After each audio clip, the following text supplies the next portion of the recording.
What is happening? Daniel. True Man ain't even started yet. Daniel with 70 gift subs before the stream even starts. Where's my mug? Where's my empty mug? Daniel, how are you this amazing? How is there's all this amazing floating around and you've grabbed it all? Is my redstone okay? Oh, because of Grand's video. Thank you. Pendle, Danny, guys, thank you so much.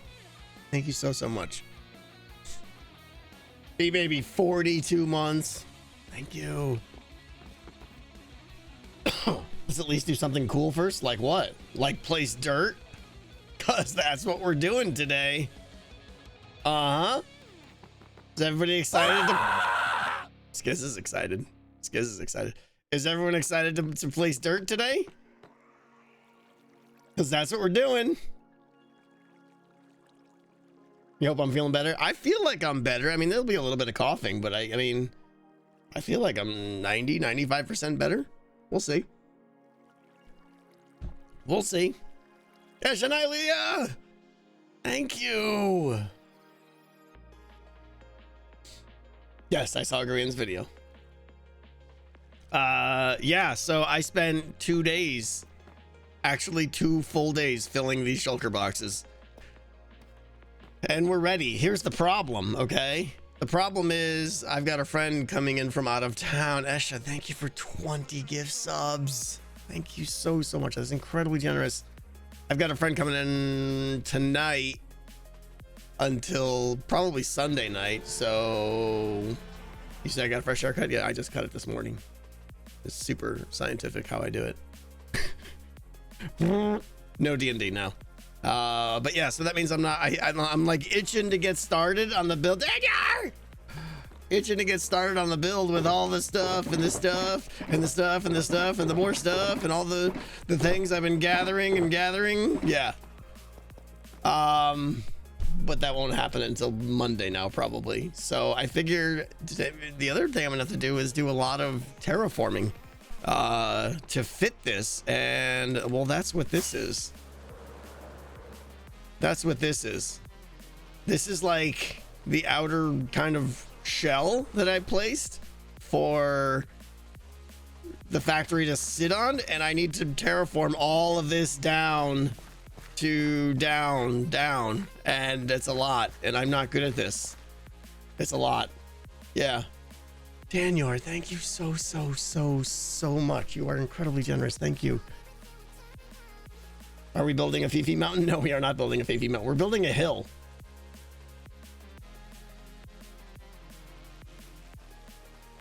So we're gonna place all the dirt. Yeah. Does it hide south? What? I don't know what you mean by does it hide south? And then there's more in the back that we need to do too, but I'm ignoring that for now. I have a we have a David field here where I'm, correct me if I'm wrong, I know they changed the recipe for trapdoors, which is a good thing. The downside to that now though is that you, correct me if I'm wrong, you can't make oxidized trapdoors, right? Because they're made with, is that correct? You can't. Okay, so what I'm doing here is not stupid. This is necessary now, right? Okay. I thought this was, I was like, I'm placing this, I'm like, am I a moron? Is this the thing? Is this how this should work? But here we are. You know what? I prefer this over the old recipe because there's no way. These are the trapdoors I need for this build. Can you imagine if it required 6 blocks still? That'd be insane. Yeah. Yeah, more spacing would be more efficient. Yes, I know all that. I just don't care. Aussie, thank you so much. Ask Scar for help. That's exactly what we're gonna do. That's exactly what we're gonna do. We're gonna go pester Scar and get some pro tips. I don't want to put him to work, but I want to get his brain to like, okay, how do I tackle this and make this good? Lanrick, thank you guys for the subs so much. So let's go. Let's go. Let's go find him. See if we can find him without calling him out first. See if, who knows? He's probably gonna. Last I know, he was cleaning his storage room. Like he spent like an entire day cleaning his shulker monster.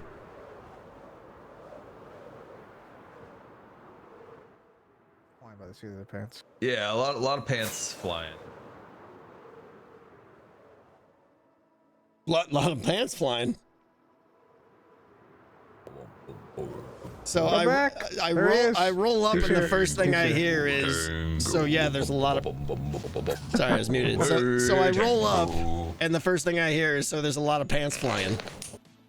I said that they're flying by the seat of their pants. Nope. He definitely said there's a lot of pants flying.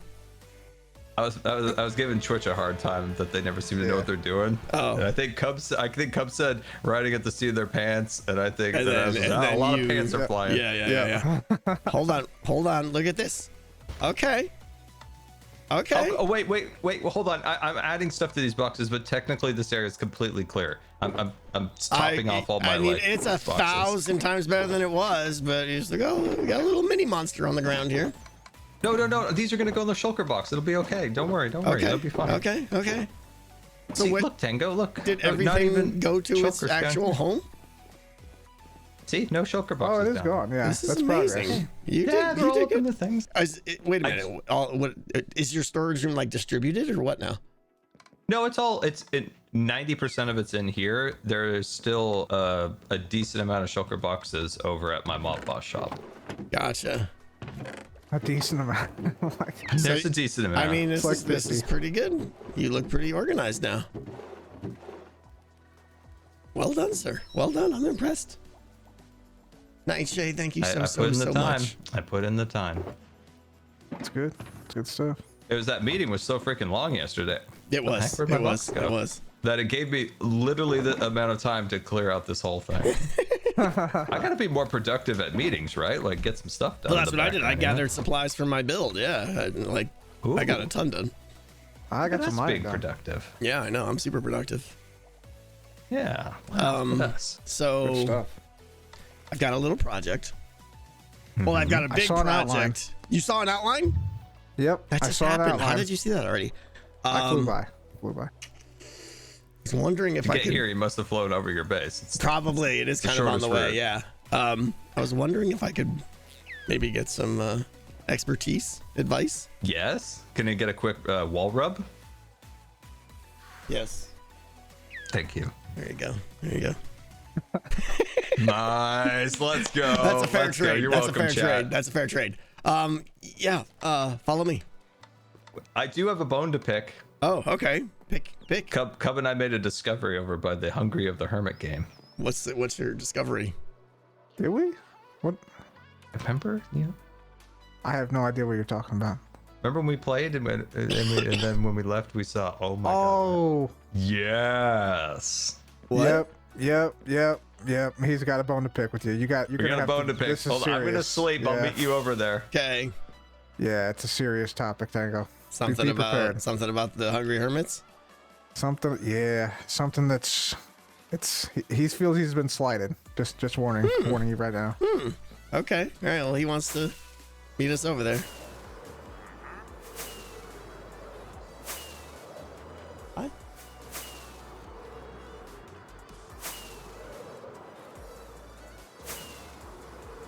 Oh, I guess we're going to Hungry Hermits. Squirrels.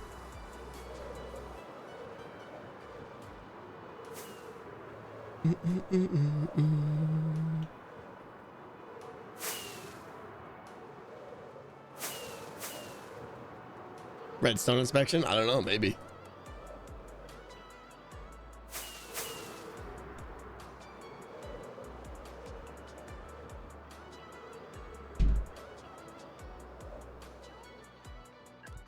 Okay, where's the bone? This way, Tango. What's happening? I'm not held responsible for any of the exterior of this game. You know that, right? The skylight. I know. I knew you were going to say that. The skylight. That was the last Scar skylight on the server. Etho took down the other one. This was the last one. This was a memory. Right. This was a core memory. I know it was. Where was it even? Was it in deeper? I feel like it was in deeper. Yeah, it was right about here. It was right about here. Yeah, it was. Is it actually buried, or is it? Oh the no, it still the glass exists. is still there. Oh, okay. All right, good. We can fix this. Oh my God, thank God. There you go. Yeah. Just open it up. Okay. Air it out. Yeah. There we go. Perfect. Here, we'll even do it a little there you nicer. go. Okay. There you go. Yeah, there we go. Pearl will be totally cool with this. Yeah, there you go. Perfect. Okay, I'm okay. I'm good I support this. I support this. This is the OG skylight. We gotta have it. Yeah. That was. Yep. Cub and I made it to day 4 as far as we did do pretty well. Did you? Yeah. You know what? I'm kind of happy. Like, Cub's interested in the game. Impulse today said he wanted to play. Brian said he's gonna play. I'm pretty excited. We're getting like a second wave. It's kind of cool. Yeah. This skin doubles as my both Mob Boss Shop and my Hungry Hermits skin. Oh, I like it. I'm a waiter. I like a waiter. That's also good. a Mob Boss. Oh yeah. Well, I'm feeling more of a maitre d kind of thing, but that's all right. That works. That's fine. Yeah. So for your chat, like maitre d, waiter, just for the chat, like what's the difference? Just for the chat, yeah. Maitre d, I believe, is the guy that, like, at fancy restaurants, he's the guy that is at the door, and he will find you a seat, and you can maybe give him a little extra something for a good seat. Really? Have you ever given one of these at a very posh gentlemen place. extra dollars? Yes. Oh wow! So that's common that you flip them a 20 or something. Probably more than that, yeah. But I don't know. I mean, More never. than that? I never. What kind of This is like gangster level stuff. I don't know, man. I've never been to a restaurant with a maitre d. $20. Then you got to tip the waiter, and now you're like, what? Just go to Costco and get like bulk food and make your own food. Good lord. Maitre d is the boss of the waiters, is what people are saying. Oh, kind of like a purser on an airplane. Yeah. Sure. What'd you say? A purser? Yeah. What's a purser? I never heard. That on like a big flight is usually the person that's kind of in charge of the flight attendants. Oh, all right. On like domestic planes, I think makes- they usually just call it a flight lead, but like on the bigger flights or in makes international sense. planes, they That call it a makes purser. sense. Yeah.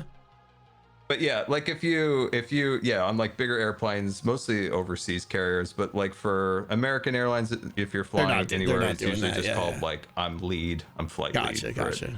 Gotcha. That's usually the flight attendants in the front of the aircraft doing the announcements. Usually the lead. There you go. See, learn something new. It's like a charge nurse. Yeah. Okay, come. Just the snicker.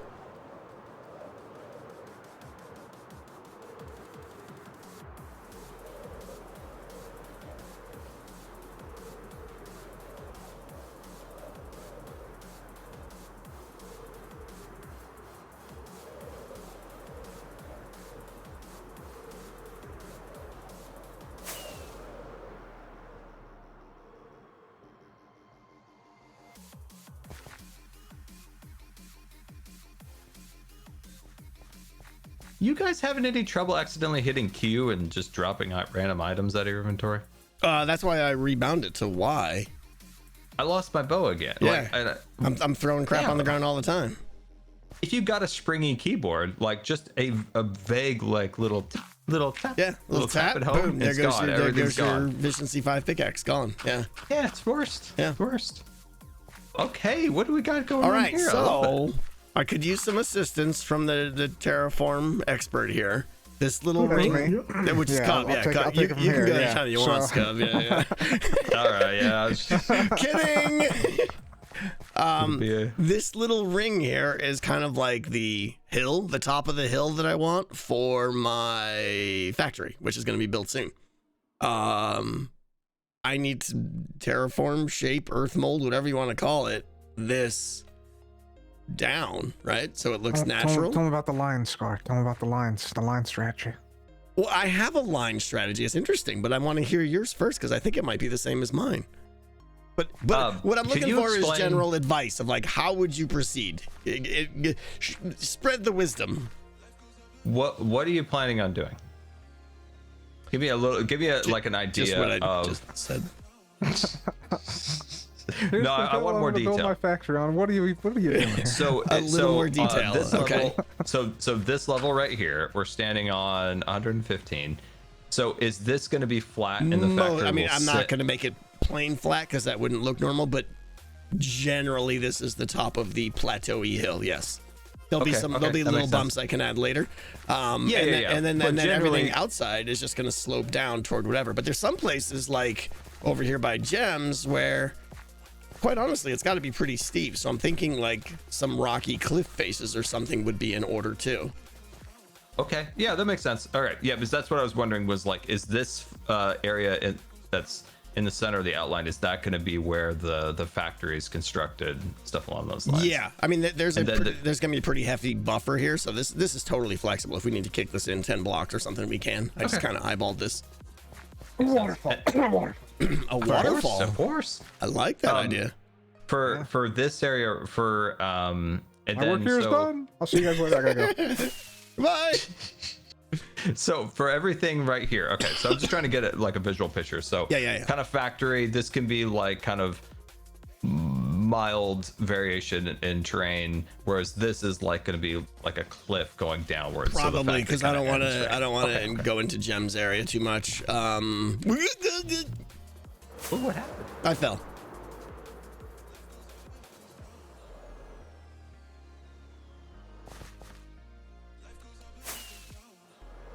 Oh, there you are. Hi. I was like, where did Tango go? Would you like to join Okay. a group? That might be easier. Sure. Okay, Okay. I got a good picture of now what you're doing. Yeah, Okay. I mean, so generally it's like, obviously this side going, what is it, east? Plenty of space, so we could go gradual or whatever, bumpy. Going toward Ethos side, there's pretty much a lot of space as well. Okay. So yeah, pretty flexible, I think. How I just top of my head, I would gradually bring this down in this area right here to kind of create a few different terrain types. So this side would gently slope, and I think what you could do is just slowly stair step this section all the way to here. What I to would blend like, that in. honestly, is a gradual path leading to my starter base over there. That's perfect. So then, I'd because you'll like to that have like a little windy road that I could put some lampposts on and stuff like that. So yeah, like I like what you're saying there. Yeah, and then this side's where the fun starts. So The fun. Okay. I think this is where you start making it more into a cliff. And like Hub said, I think you have a golden opportunity to do like a cool waterfall. It could- because you have that lake an down inlet there right there for the water. It could go right down So- the hill toward that. That's beautiful. Yeah, so like this is, I mean, you can use both the natural terrain of Minecraft and come up with your own. So I would build the waterfall so the water kind of comes down off of a cliff and then does kind of like dude, you could even do like another waterfall right I here. mean, it's and then have already there. Yeah, you're kind of right. I didn't even think of that. Yeah, because like I like waterfalls that have like multiple phases to them. Yeah. Like, I don't know, Multnomah Falls has the big skinny expanse, and then it has this big wide area in the Columbia Gorge in Oregon. And it's cool. It's like segmented out. There's different ones like in Yosemite too that have like a few levels of the waterfall.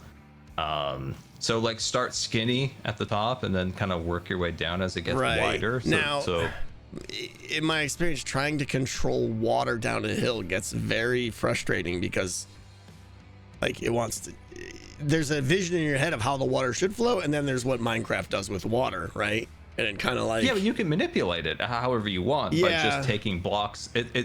I always say, like, when you are manipulating water down a hill or in Minecraft in general like that, even for waterfalls, just take dirt blocks because it's the best block in the game. And what you can use it is to just build it up along the sides, and you can use it to just carve the water how you want it to look.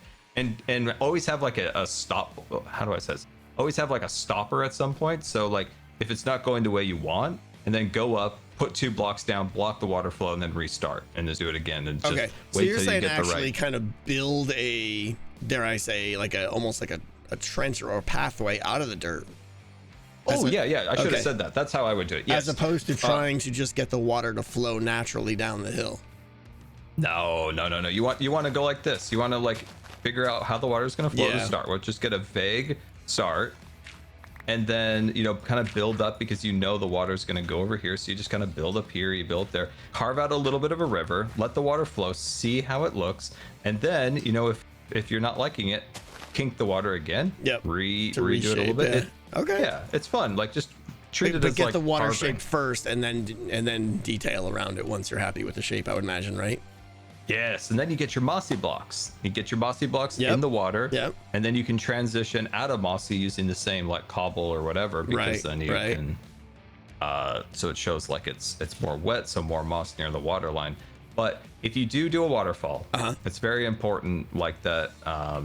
Waterfalls don't start out like wide at the top and get skinnier at the bottom. Okay. They start out skinny and get wide as they go out. So when you start up here, and to create a good force perspective, you would make a skinny waterfall going down. Should the water just like come out of like the side of a cliff, or should it come from up on top of the hill? But it feels like if it comes from on top of the hill, then it's this weird like, what's the source, right?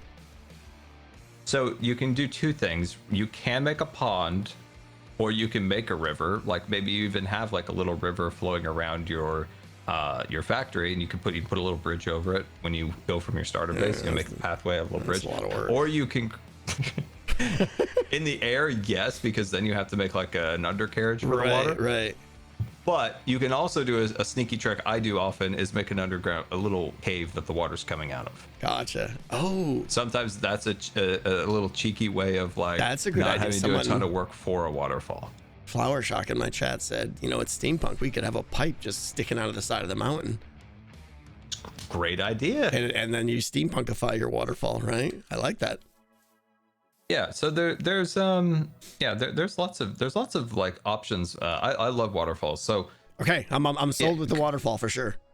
Yeah, coming down here, and you have the perfect opportunity of the water going into the river there. And then I could get with Jem, and we could kind of do a little collab on how she wants it to flow in there and stuff, maybe. But yeah, that's great. So I'm trying to think. And then over here, this feels like almost the cliff face. Yes. Oh, 100%. Because I don't want to be terraforming like all the way down over here. This is her area, so. Yeah, I would say 100% build a cliff face right here. I think that would look cool. It kind of gives you like a little bit of like an observer over this area of the server. You kind of stand up here in your little steampunk, factory, and look out over the world and be like, it's my oyster now. Yes, excellent.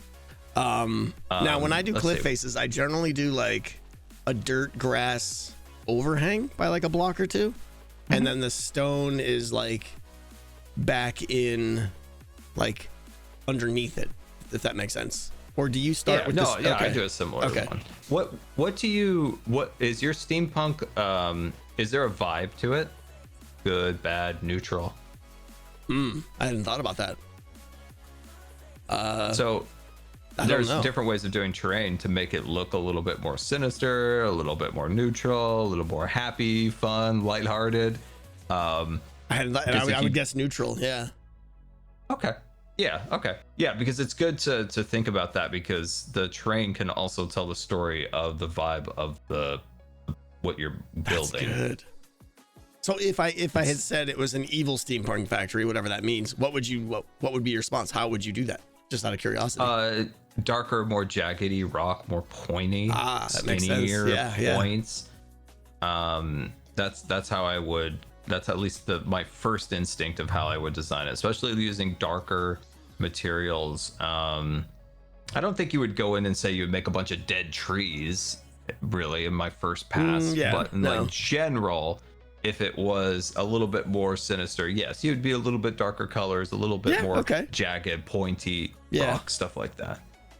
Yeah, no, mine's more neutral. Like someone said, playful. I mean, it's the same theme. The same theme as my starter base. Just take that presentation style era and make a whole factory. Yeah. That makes sense. Yeah, it's. I always think it's good to always think of like what the vibe of the build, the landscape, and how it all comes together, because each of those components tells the story. Because think of like, I don't know, think of like cartoons or something like that. The landscape also tells the same story that the building, that the character tells.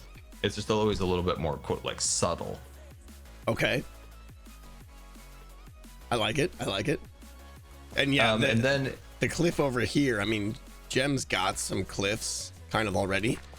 Like I could see matching some of this style right here, quite honestly. Yeah, and it is always good to, like, if you are building next to somebody who's already have something, like, even if you want to go in a different direction, blend. Yeah. So you take even if you're going to go in a completely different direction in your area, take that and then just like mix like 10% of your design, Gem's design. Yeah. So it all looks like it blends together. Like Pearl's really good at that. Want to, yeah. But if you want to keep that design, that's cool too. But either way, like just try to like blend that design into yours to start with, just so it doesn't have like a super sheer contrast. Right. Absolutely. Okay. Now, Cub mentioned the line approach. I'm curious because I have, if I was to just start doing this, there is a first thing I would do, but I want to hear what your thoughts are. I have done many different things over the course of terraforming. Sometimes I will just start by going like this with like stone and build a wall like the line, but like a wall of like stone across, and then slowly just add layers onto that. Starting out like this too. Honestly, it really comes down to how your brain works and how it's the easiest way for you to get how you want this to look started, because starting is the hardest part. Yeah. So if it's creating lines like this, so you have a visual indication on like where the slopes, where the valleys, where the mountains are going to be, then that's awesome. Like everybody has a different method, like I've found, because starting's the hardest part and the easiest method for you to get started with your makeup of your brain, then that's what you should do. If creating lines like this is easy for you to visually see and plan, then do that. Don't worry about anything else. I don't want to say concern or priority or whatever. I don't want it to look like, I'd like it to look natural. You know, I don't want to have terrain that, you know, looks like, you know. Oh yeah. I got you. That just ends up looking like that, right? Obviously, that's garbage. But if I could, I don't want to build that and then have to go back and fix it all. I'd like to have a goal or a plan that avoids that in the first place. You know, it's going to be hard because terraforming is more baking rather than creating like a. It's not baking. I'm sorry. It's more cooking than baking. Baking, right, is very precise measurements.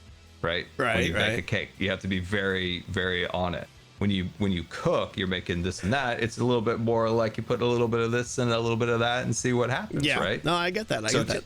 So terraforming wise, like if you have the stair step, and you're going like this. You have this stair step, like that. Like that's your first layer. It's not terrible that you started at that point. That's when you start kind of pulling out the blocks, right? And kind of going like this and starting. Yeah, adding, I would grab one area. Here you go. But yeah, see, I would start doing this and make like, because that's when it starts feeling like real Minecraft terrain, when you have like waves in it, kind of like, you know. Don't treat landscaping like redstone. It's not technical. It's about feeling and vibes. So you go like this, right? You go like this and you're like, okay, maybe like that. And then you might go like this and you're like, oh, no, wait, not like that. Because you don't want to create too many angles. So, and then you want to go like, oh yeah, sometimes the terrain might have a 2-block increase in height like that. So you have to just feel it out.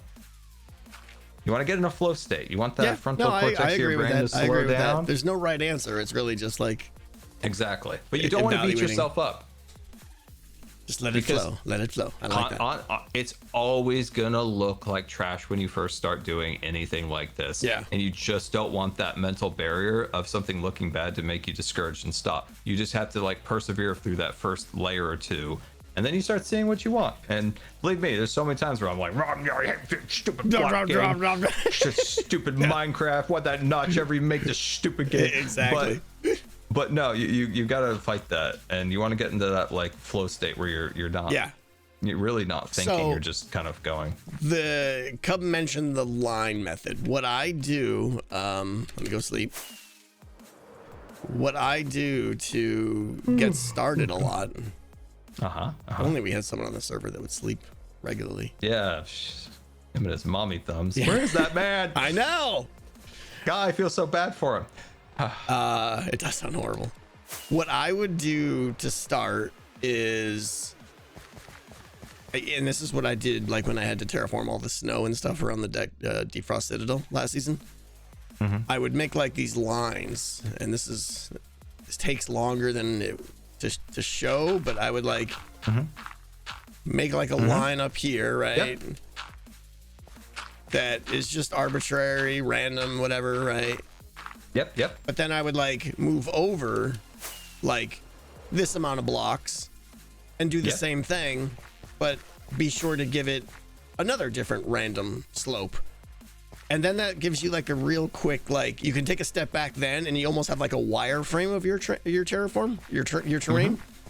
And even from that, you can be like, no, the curve is too consistent going around the edge, or it needs more variation or something. And you can just tweak those lines, and it's a lot cheaper than like building an entire hill and going, oh, that's wrong, tear it out, or add 6 more layers. So I think that's probably what I'll start with, to just get like a wireframe shape. Wire, and then you just connect those lines, horizontally. You just connect the lines and force yourself to kind of like go up bumps and stuff like that as you're connecting. And I found that works for me. The line method is a great method. That's how I designed the volcano in season 6. Yeah. Okay. I did season 6, and season 9 I did a different method that I wouldn't recommend. That was more me just kind of like freeballing it all the way up, and it took a lot longer, right? Yeah. It took much longer. Yeah. There's reasons I did that, but for this, how you have this, yes. Bring the lines up, and then you just fill in the center, like fill in the lines, right? You create the line work, then you fill in the it's like ink and paint. You fill in the in between the lines. So yeah, I recommend that. Don't recommend what I did in season 9. That's okay. Not super easy. I'm trying to think of one other thing I wanted to shoot. Trees. What are we thinking for trees? How are we feeling? So yeah, trees are great. I just don't have a great history with making trees. So yeah. Some custom trees would be amazing, but I'll be honest, I suck at them. How high? Okay, so Gem kind of has a little bit of a tropical vibe going on in her base. She has palm trees, moss. Now, as you move to your base, do you want to continue that, or do you want to go into a different direction, like biome wise? Yeah, I don't think it would be jungle. It would be, this is a factory, so it's a lot of cargo laying around. We're gonna have a big giant crane built on this thing. It's more of a manufacturing area, so it should be kind of worn down, I think, and feel heavily used, so almost like a lot, like a lot of like dirt patches and stuff, I would think, as opposed to like lush vegetation everywhere. Okay, that's a good point. So on the top, so where we're at now, I would assume this is where you would make the entrance for the factory, where you would have these cargo crates. Okay, and so up at the top, I think doing like a worn path, and you can do that so easy now in Minecraft. We have so many different like browns and dirts and things. Right. And I think the top, that'd look really cool. So then it's almost, like when you have grass and a lot of people have walked over it and have worn it out. That's exactly it. Yeah. So you could have kind of like mossy cliffs, and then as you get up here, then you go into more of the browns of the dirt that's been roughed up. I would envision closer to the closer you get to the factory, area, the more browned and packed dirt it gets. Stumps, okay. Yeah, like you could put around the factory some stumps around that kind of area, then around the edges, then you have more of trees. I would just for the sense of like you're kind of high up here, I would do tall, skinny, kind of like ponderosa pines, like pine trees, like very skinny pines. That's kind of what I would envision up here, and with the style of your base is skinny pines. Okay. The order of operations is probably going to be, well, depending on how much terraforming I get done, it's probably going to be factory, then terraforming. And then after that is like, that's when I'm only going to consider trees and surrounding detailing and stuff like that. Yeah, that's very important. Does that make sense? Yeah. Well, yeah. Get the build established and then. Because that'll set the tone. That'll set the tone. Yeah. Okay. Yeah, of course. And a lot of people, I always find, or at least it's better nowadays in Minecraft. It was like I was preaching from a high top back in like 2015 and 16. Yeah. Was to actually terraform around your builds, and it's so cool that people actually do that. So like once you get the build established, then and then you have the tone, you can start landscaping it. And it's like when you finally do get that landscaping down, I always find that's like finally when everything all clicks together. Yeah.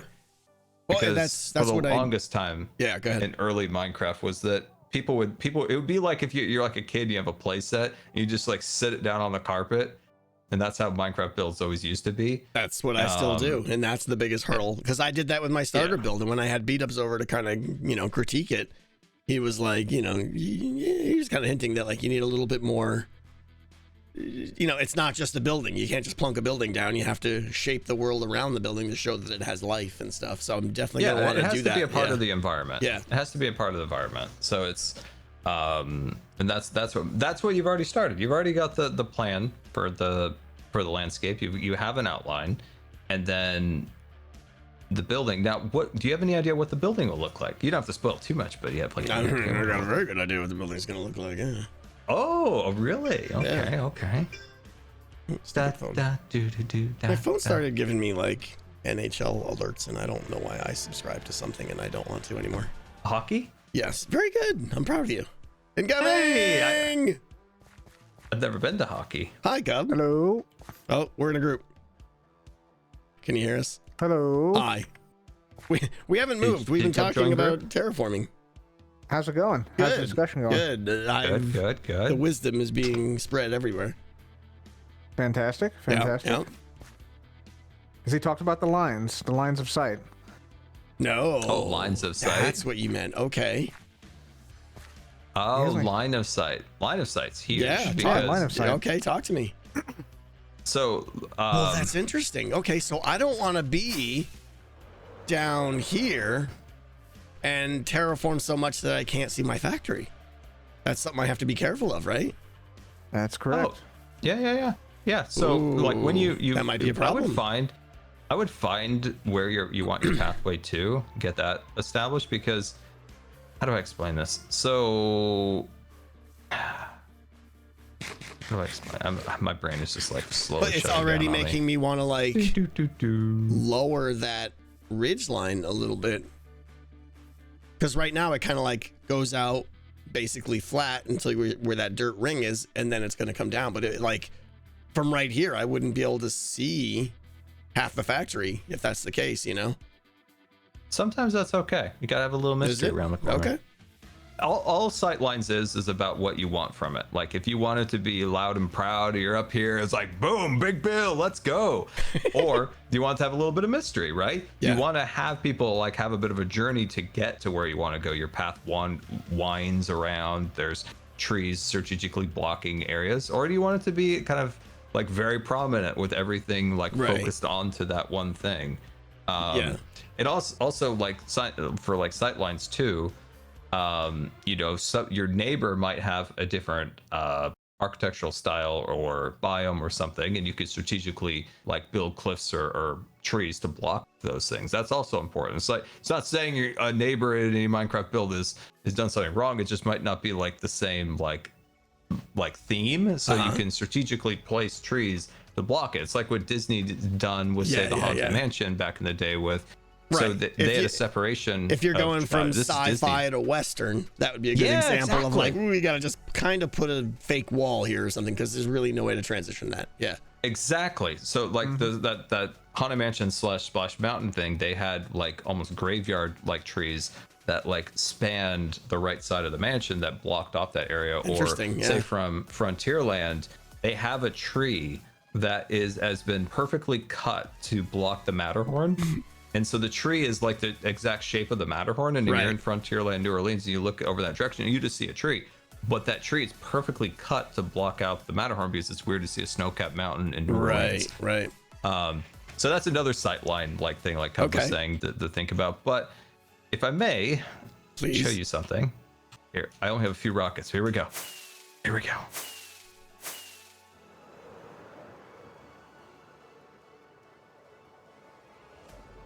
What's up, Tino? How you doing?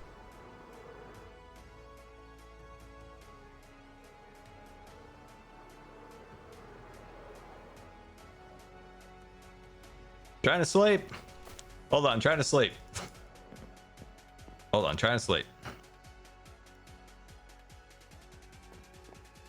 Okay, all right.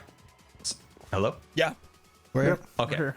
Oh yeah. Okay, just an idea on like just my thought process, and I don't know if this will be useful or not, or whatever. So, start over at my base. Is that a mumbo scarecrow? It is. Okay. It is. It's Never amazing. mind. Yeah, that's funny.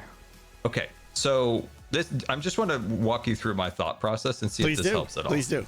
So, any of my bases, I create a marquee going into it. Mm-hmm. So, marquee is this giant redwood stump, similar to like the ones that cars used to go through in California. Yep. So that's the separation between here and then into my base. And as you cross over, this little pathway is strategically placed to give you a sight line of the portal right over there. And just a little cue that there's more over there. There's a reason I didn't put a tree there, because it's just giving you like clues to see as you explore. You want to be able to see enough to make you curious and want to go check it out. Yeah. Yes. And as you walk down this pathway, you get a view of the flying tree, or not flying tree, the flying train car. So you see that, but then it bends and works your way up over the cliff, which gives you a panorama of the train. It's interesting. Like, you made this mound here, which kind of blocks a lot of your train. Like as you're but coming it also in. leads you in too. Yeah, right? it's like think about in animation they call it like squash and compress. Yeah. So this is in that way, like it kind of squashes and then it like compresses and then pulls out, and then you see the whole thing. Because with this little bump here, you're going to be drawn to it, and you're going to come up here, and it's like, oh, and then you can see the whole train in its glory by just jumping up on this little hill. So in the Pirates of the Caribbean at Disneyland, one of the things they did to make scenes look bigger than they really are. So before you go into the scene where the pirate ship is pummeling the Caribbean town, so you have a big pirate ship on one side, you have a Caribbean town on the other side, and they're both exchanging cannon fire. Before you get into that scene, they purposely darken. This is the original Imagineers. New Imagineers kind of like ruined it a little bit. Yeah. But they darkened the scene. People often think this is where they lost all their money, and they said, oh, we'd have no money, let's just make a dark scene. So what they did was they made you very compressed. They put you in a dark tunnel, ominous voices in the background, and then it opens up into a giant room. And so if you just came from big room to big room to big room, it wouldn't have that same impact of you being compressed and then expanded as you see that. So like when you come up the hill, you see very like little of the train, and then you get like a big old view of the train like this. So that's how I think about when I do sight lines, is that everything's kind of strategically designed. Like, I don't want to show every bit of Mumbo's base, but I like having just a little piece of it there to make you intrigued to see, what's over there now. Yeah. So you don't show the whole thing, you just show like a little piece of it, if that makes sense. So that's interesting, but like, there's no entrance to my base. It's almost like 180 degrees of exposure, so it'd be tough to say like this is the area where you enter. I'm not saying that you should do anything. I'm just saying like how you can start thinking about things. Okay. So not saying that you should design it any one way. It's just a mindset of like, how should I like format the walkway? Should I show the whole build? Should I show pieces of the build? It's just thinking in that mindset and then finding how that fits into your puzzle for your base. And I want to point out one other thing too. Please do. Is Hi. I What's wanted this. Hey Zuma. Not much. Just Hello. logged on. Noticed y'all hanging out. Yeah, What are we talking We're here? talking terraforming. Scar is bestowing wisdom because I have a big terraforming project coming up, so he's Yeah. giving a lot of Sounded guidance. like you're trying to figure out how to create like the entrance to your base or something. yeah, basically. Yep. Ah, okay. Well, I'm here to hear your wisdom, Scar. Yeah. Carry on. So one So thing sorry I wanted to interrupt. was from here. So I liked it at the front. This is just how I think. I like at the front how you can kind of see a little bit of both bases, the train and the zoo. You just get like a little sliver of the zoo, a little sliver of the train. When you're in the train base, can you really see from here? Especially, can you really see the zoo at all? No. That's a cool sightline trick. That tree there is strategically placed to block the entire zoo entrance from the train. Look at this guy. Like go into free cam, go into cheaty cam, and fly around a little bit, and you can barely see the entrance. You got to go like way over, but when you're with the train, you don't lose the sight line of the fire tree, the portal, and the train. Right. That's And it's interesting. there. Yeah. Like you can't cover it up. If you tried to cover it up completely, it would look weird. But from here, you don't see it. You're in a forest with the train. Yep. Very That's so true. clever. Because I didn't want to ruin the view of the perspective that I created with the fire tree. So just using the trees as like blockers, you basically you just see the fire tree, the portal, and the train. You barely see the entrance to the zoo. So good. You see a little bit of it right here though. Yeah, and you can if you try to cover it up completely, it would look weird, like you It are would start to actively look trying like to a cover wall. something. Yeah. Yeah. Just Yeah, in so it's- contrast to this, I built my fireworks factory intentionally enormous so that it was prominent and visible from every part of my vase. So it's kind of like the exact opposite of this. Because I wanted, the fireworks to be, they explode, so it has to project power Yep. over the entire landscape. So But that's a perfect point of like there's no right or wrong way of doing it. It's just yeah. the context of what you're creating. You just gotta and pick like a I way- said, pick I a don't way want to you. go. I don't want to tell you to do anything particular. I just want you to see how like the thought process of like how Cub went about it or how I went about it, and that I think will allow you to be like, okay, how do I want to do mine? Thinking of these two different ways of doing this. I love your muddy shoreline. Like I to use Blackstone is so courageous. I feel like I would have never had the guts to use Courageous. It is like courageous. well, You deserve a medal, Scar. I'm a pretty brave man. I tell that's the word I think is correct because I tell the same thing to beat ups too. Like he does some stuff with like blending and texturing and stuff, and I'm like, he chose a block there. This is whoa, but it looks amazing. But I would, if I was building it, I would have never had, quite honestly, the courage to have such contrast and have it look good and stuff. And I would have been like Blackstone next to grass. stage. Like no way. This is. But it's perfect. I was still learning at this point. Like, I have better transitions between like muddiness to dried, because see, it's kind of like dried as it goes up. But I have better iterations of that behind the train where I've done more recent ones where I think it blends out a little bit better. But I wanted to create something that was a little bit different than what I usually do, where I'm just like, oh, let's put sand in there, let's do whatever. Yeah. But you could also see there's a little bit of a biome that I've created. So this is a little bit more of like a swampy delta. Mm-hmm. And then if you fly over to the zoo,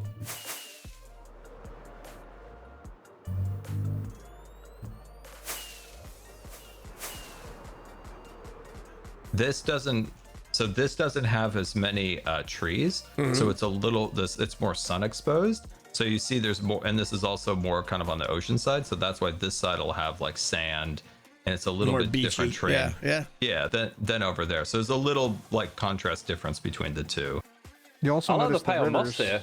Did you notice the This rivers, pale- Tango? The rivers? Where? These right Yeah, here? look. All right, look at these rivers. You see, Yeah. they got like, what do you see in these rivers? Sand and dirt. All right, so now come over to the rivers where Square made these over here. Oh, the blocks under the water. Come notice one of my favorite Yeah. details. Yep, and you can see There's like mud Yeah. and darker blocks, which you're makes right, a big 'cause, difference. I mean, he's going with a whole dark river vibe here, and if you had just sand and dirt, it would kill it. You know, you spend all this time making a dark shoreline. If you don't have a dark riverbed, it would, Exactly. it's great. I spent weeks behind the train, just taking all that sand out. I think I gathered like 4 shulker boxes of sand out of the rivers. Like, it makes a difference, I think, to get rid of that sand and the clay. It's okay to have some contrast. It's okay, like if you can have some contrast down there, because some rock will be a little lighter or darker, but yeah, getting that sand and clay out of there like made a huge difference. Amazing.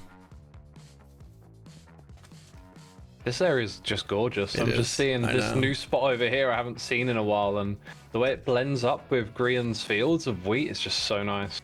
I never even noticed the archway here, like that it goes, it's a little land bridge. This is great.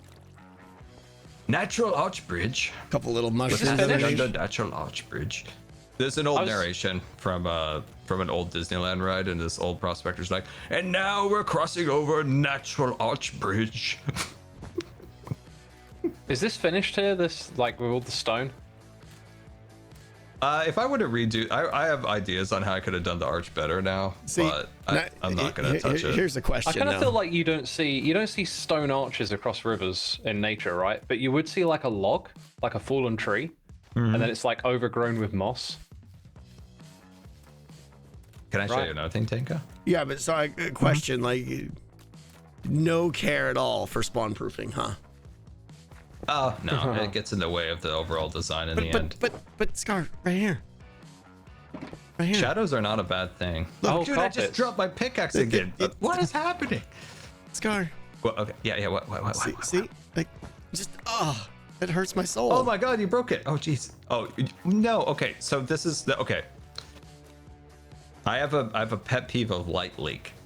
You've got so many mossy carpet places that you could have easily lit it up. But I guess it was your intent. But the thing is, if you put lights there, the terrain glows, which doesn't look right. And when the train's dark, I get it.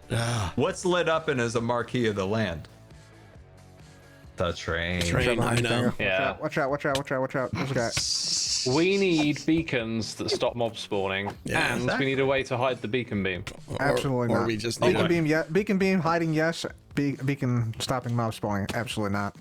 Why not? But yeah, we just need a beacon. It is too OP. It is too OP. Yeah. I will absolutely sacrifice I agree, it's OP. mobs for having the ability to have the train consistent. Because at night, is this area supposed to be lit up in a natural environment? No. But look, like, how many times has your beautiful artwork been blown up? Yeah, not as many times as you think. Okay. I gotta show you one more thing. One more thing.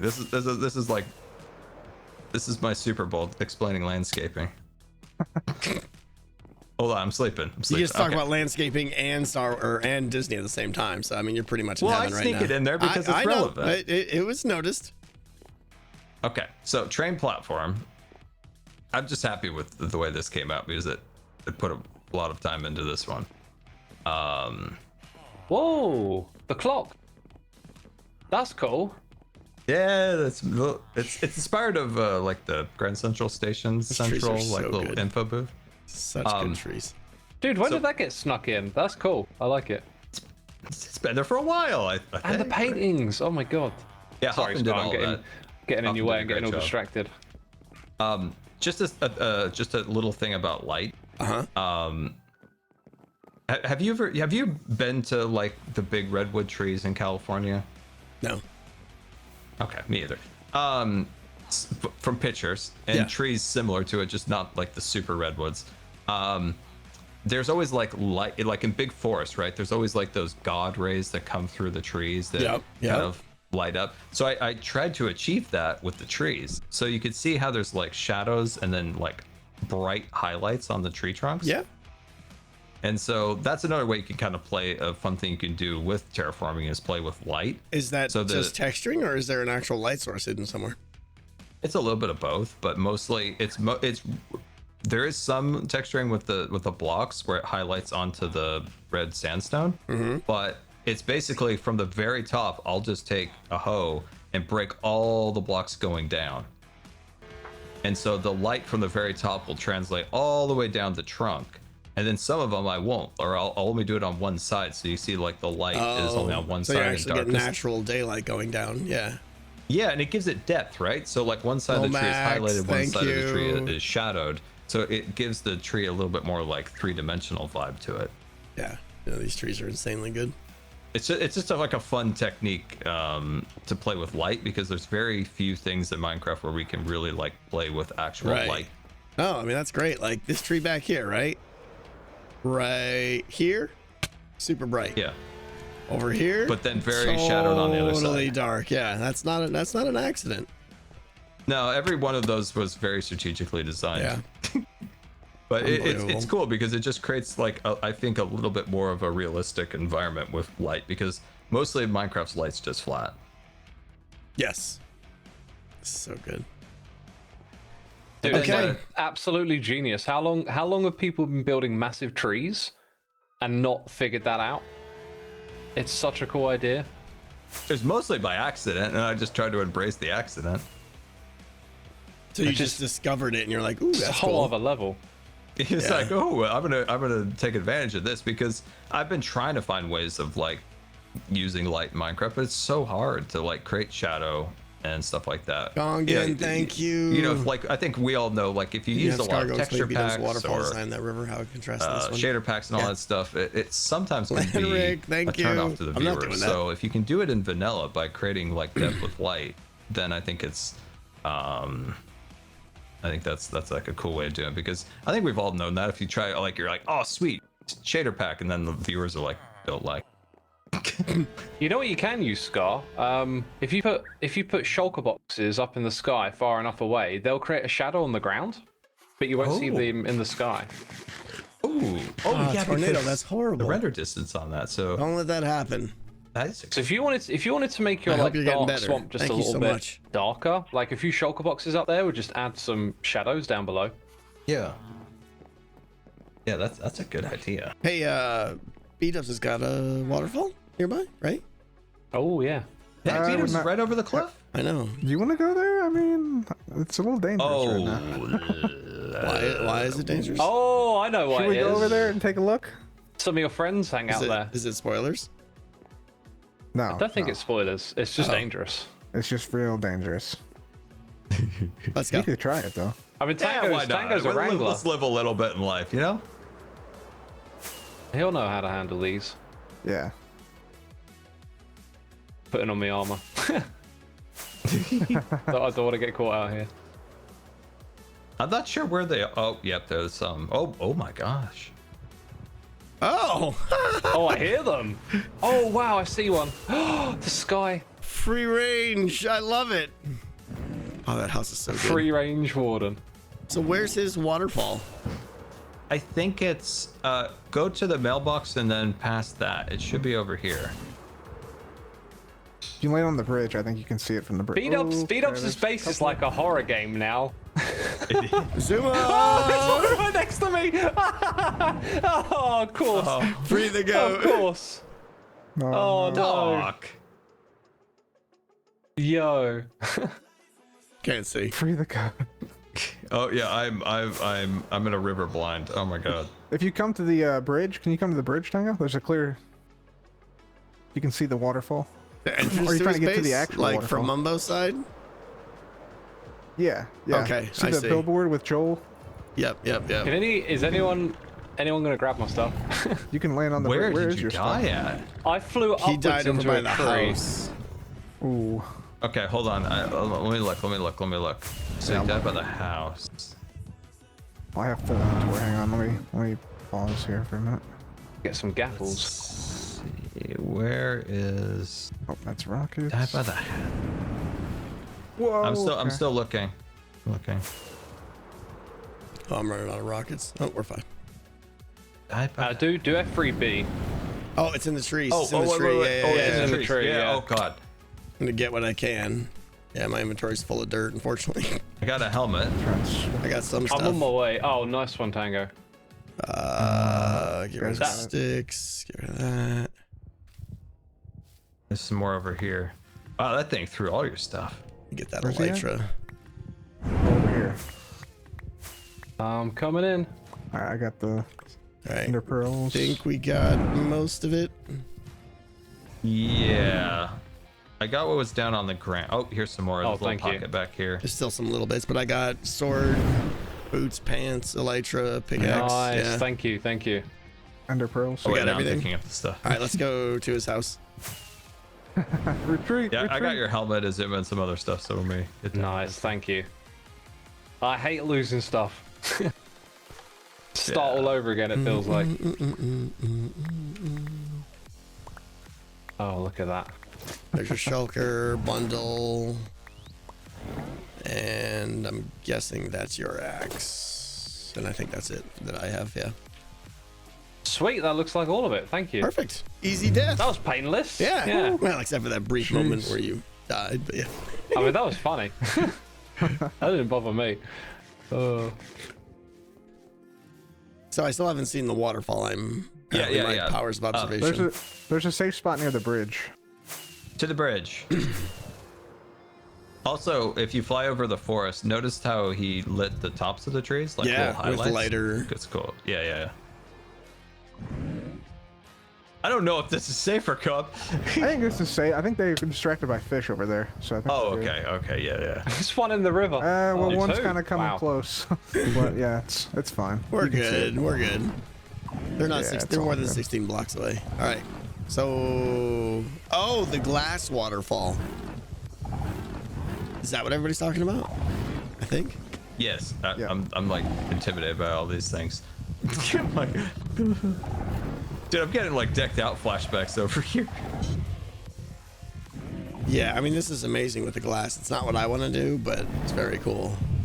Oh yeah, there's lots like this is. Yeah. I think this is such a solid They're coming method closer, for. guys. Yeah, they're slowly drifting towards us. Yeah, we're fine. Oh, and we're getting surrounded. Look, there's one on this side. I'm getting really nervous, Tango. They want their revenge. Yeah, it's fine. Totally They're fine. after the fish. They Yeah. want the fish. This is fine. Just gonna back Yeah. away a bit. And this is another good example, Scar, of B-Dub's like you said, line of sights and stuff. And this is his entry point and the view he sets up, and yeah. I want to show you more things that he showed me about But how you line of know, sight in there, but I'm being terrified. incinerated, yeah, with laser death. There's really good stuff in there when it's safer we can look at. someday. Like he'll just throw down like a wild patch of color on the ground, like take Yeah. like something and like you some know, nether stuff, yeah. Yeah, it could be like a Yep. like if he's trying to achieve like a little patch of flowers or some kind of a mold. Like he Yep. did a fantastic job with that. Yeah. But it's dangerous and scary. Mr. is, yeah, okay. Well, all right.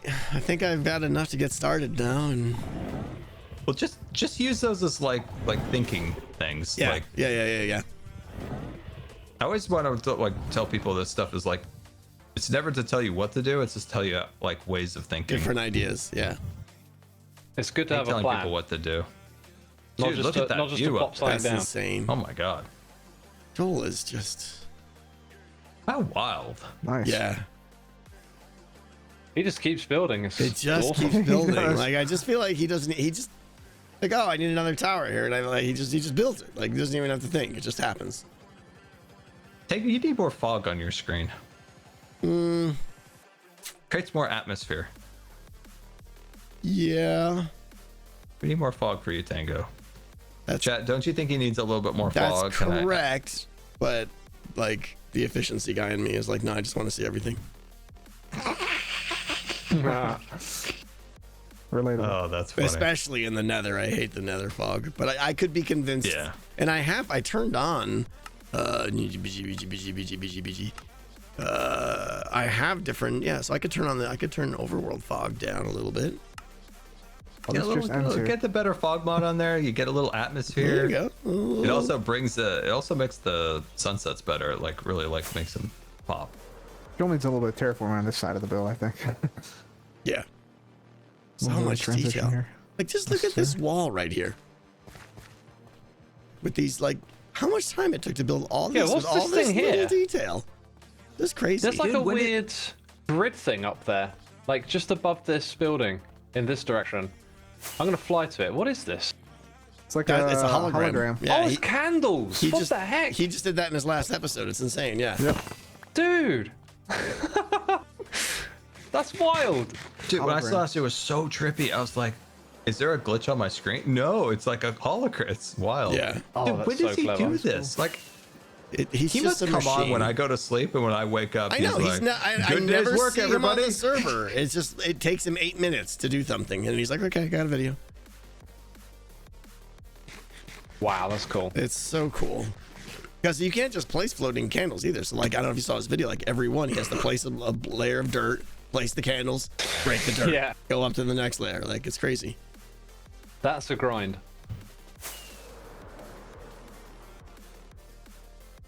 Unbelievable. Unbelievable. This says hi MP as well. Which is pretty that funny. was his latest thing too. Yeah. Oh, it's Impulse. Got it. You know, those two weren't planning on like coordinating, but their bases like go together so well. They have a It's kinda they have cool a how that good worked blend. out. Yeah. I mean, they're both kind of urban and stuff, so it works. Yeah. Yeah, it worked out really well. Unbelievable. Okay, I'm gonna go play some dirt now. Scar, I All appreciate right. everything. That was awesome. Have fun, Tango. Thank you. Goodbye. All right. We're actually gonna place blocks now, and then I'll probably get bored in 8 minutes, and that'll be it.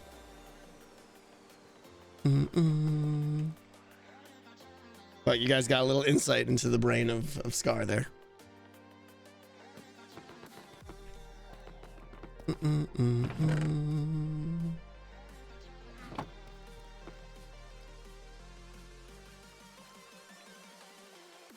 Yeah, it's like once I do, I can't stream grindy things. Like if I was to do this when I wasn't streaming, what I'm about to do, I would put on a movie or something on my site, like, and I just feel like it's so boring that I'm streaming it. I just get, I'll be honest, I get filled with this like guilt of like, this is the worst thing ever. Why would anyone watch this? But that's what we're gonna do. So fair warning, guys. Fair warning. Rockets. All right, let's roll. Second monitor does great things for long tasks for sure. Yeah. Look at these guys. Look at these guys trying to hide from the Daystar. You know what? I don't care. I don't even care because that's all getting covered. Explodey guy.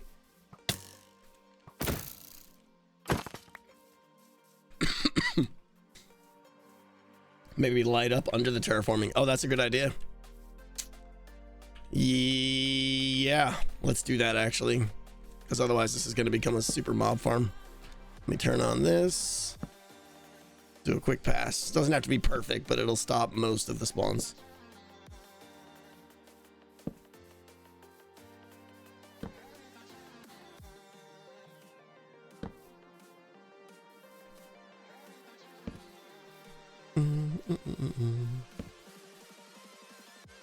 That's my favorite change they've made to the game in years, was the spawning algorithm only requiring instead of what was it, light level 7, now it requires, you know, you guys know what I'm saying. I got the numbers backwards, but such a good change.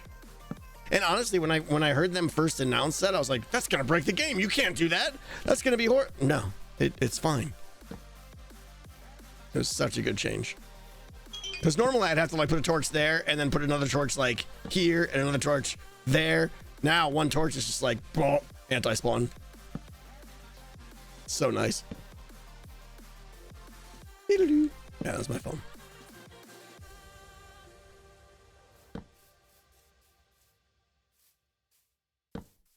Yeah, decked out would have been impossible to make it spawn proof in there.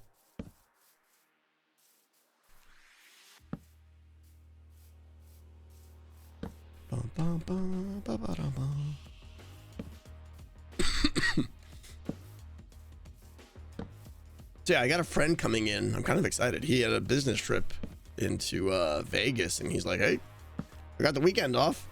And he decided he's going to rent a car and stop by, so I'm pretty excited. just got to figure out what we're going to do. Probably play some games of some kind. I'm not sure what yet, though. No, not Brody. Let's do a little bit more here. Balatro. Well, that's single player, right? So that's not really that great. Oh, how's my copper doing? It's doing good.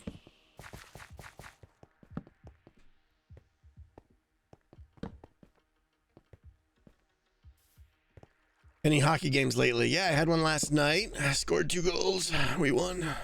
And I have not a hockey game, but kind of a hockey thing tonight. It was fun.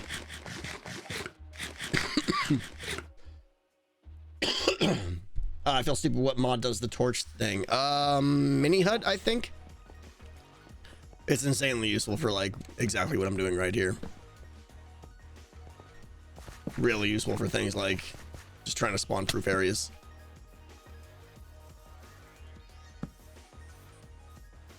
You're going to the stars game? Excellent. I mean, if you're into stars, I suppose that's good. Okay, let's see how we're doing here.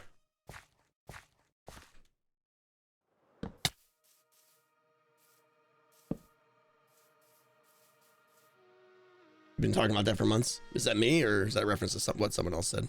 It's probably me.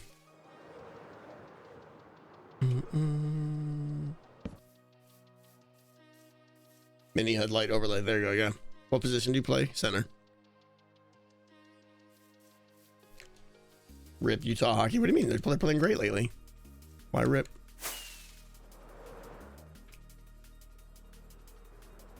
Separate conversation. Don't mind us. Fair enough. Fair enough. Mrs.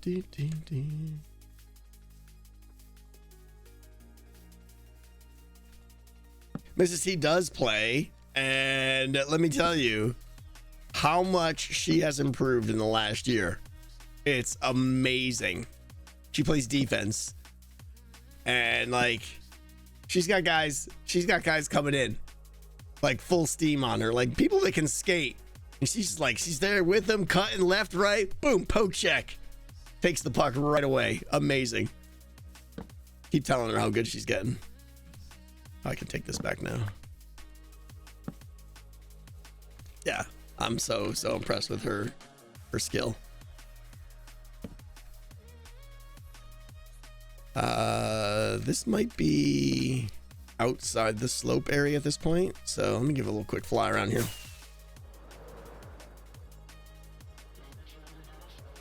I think we're good enough to get started. Some spots, of course, but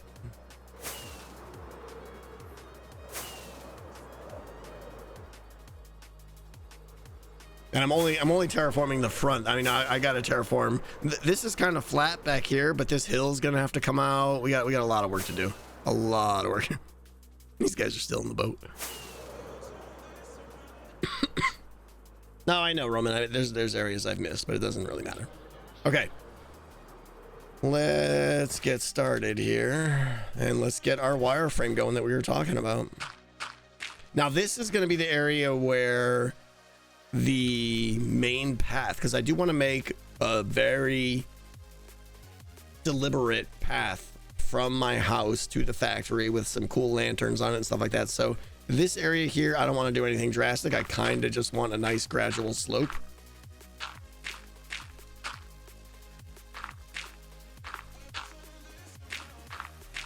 You missed the Scar talk? Yep, sorry. Can't keep the guy all day. Okay, so that's the first one. Sarva Joe, thank you so much for 29 months. You want a windy path or a straight shot? Definitely windy. I mean, not like super S everywhere, but I don't want straight. Like a little bit of curves, and that's a great place to put like a tree or something too, to have like a little bit of bend in the path that goes around a tree or a rock formation or something like that. I kind of like that idea, but that's all later. Can you watch hockey without cable? It's what the NHL is doing. Soapbox. I was complaining to my wife last night. It is so frustrating. Like the NHL wants new fans and new customers, but yet you can't watch games. the blackouts are just horrible. I couldn't watch the game last night. Like, everyone's local teams are you like 50% of the games you can't watch because of blackouts. It's just horrendous. So frustrating. Anyway, yeah. Hey Tango, do you play Phasmo? I did quite a bit before they got like really try hard about it, which I'm not trying to say that in a derogatory sense, but they got like the gang got like, all right, we're gonna learn everything, how many footsteps each ghost makes and all this stuff, and I was like, whatever, I just want to play the scary game. What are blackouts? It's got to do with like really stupid broadcasting contracts. To ensure the value of their contracts, they make sure that while they're broadcasting something, someone else can't. But then it's like, I don't even know how it works, but honestly it's a mess because local people can't watch their local teams because everything's blacked out. It's so frustrating. Where like the NFL and stuff, baseball, like it's just generally don't have those problems.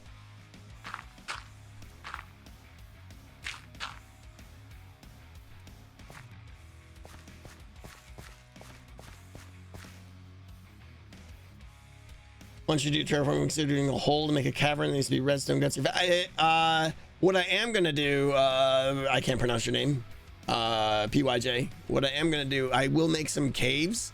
Definitely gonna put a cave behind the waterfall, obviously.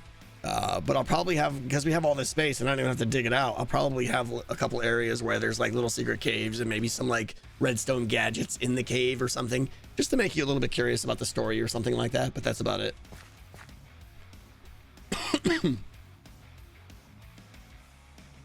American football is terrible too. Really?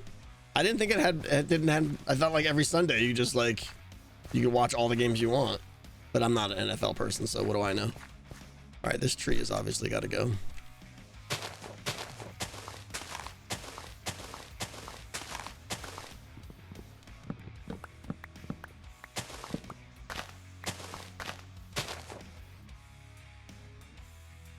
Pajama llama, got it. We're close enough.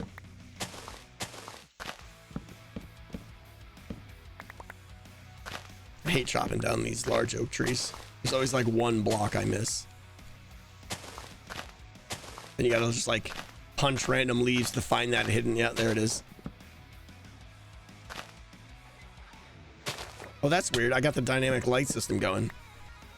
Right, torch. I forgot about that. Burn the tree. I'd probably. Well, we don't have fire tick on, so it wouldn't burn anyways. Do I watch Severance? No, I don't have Apple TV because I'm not an Apple person. But I've heard it's just amazing. I really want to watch it. And Silo. Yeah, I'm tempted to get some Apple stuff going, but all right, let's go sleep here before we get explodificated. Isn't there a free trial? Probably. Severance is on Amazon Prime too, I believe. No, can't be. Apple would be holding that super tight.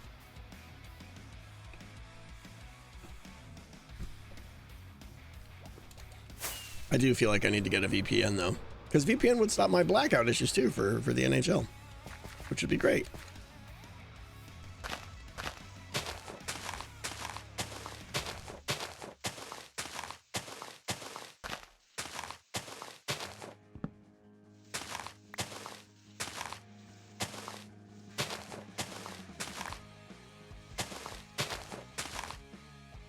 I have to say you're a very good builder. I enjoy your style a lot. Well, Dream, I appreciate that. Thank you.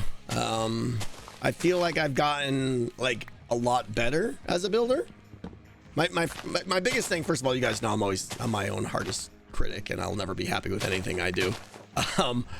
But I will say I've become a better builder. My biggest problem with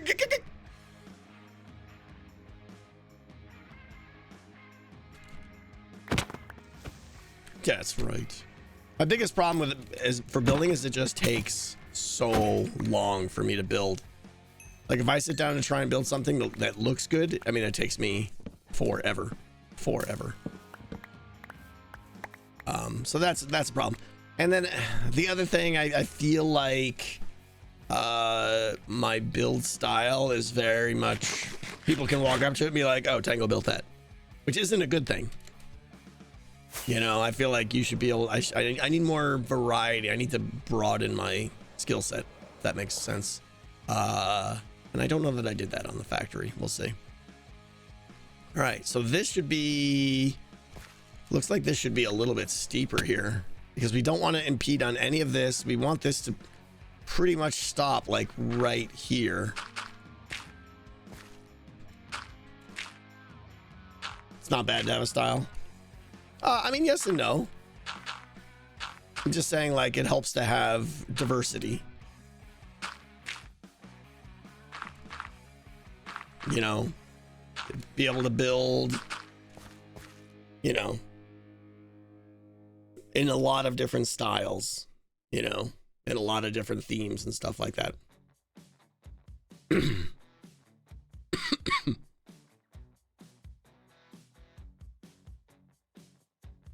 Pearl has a definite style too, yeah. Pearl is very good at blending a lot of different things together into like these mega organic structures. She's done that like 2 seasons in a row now, and it's mind-blowing how good it is.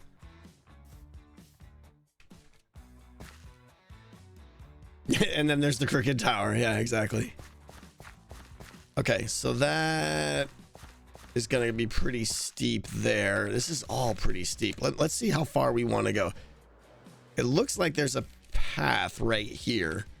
So maybe my terrain comes down kind of to the side of this path. That might be good. Let's drop some trees down here.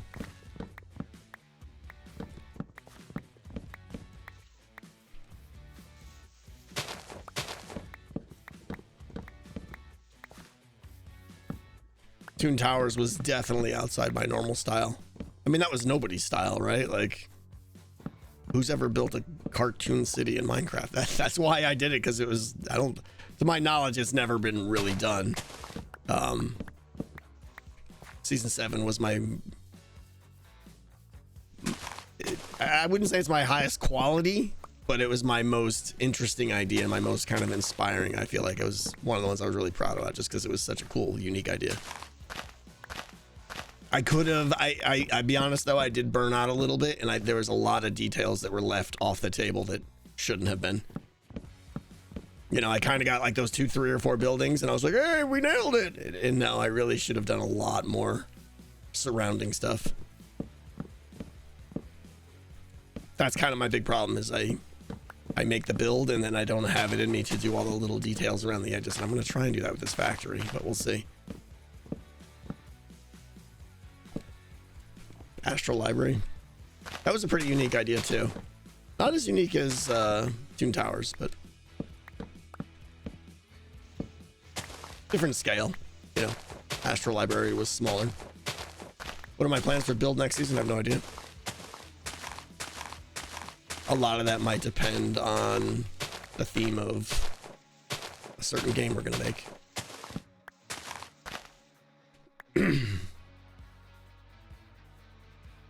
Yeah, my season 9 base is probably my, Deep Frost Citadel.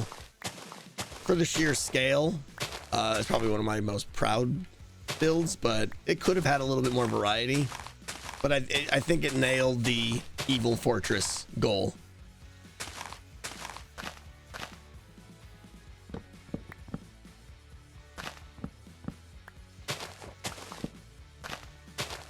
Anything I'm leaning towards? Yes. Nothing I want to talk about yet, though.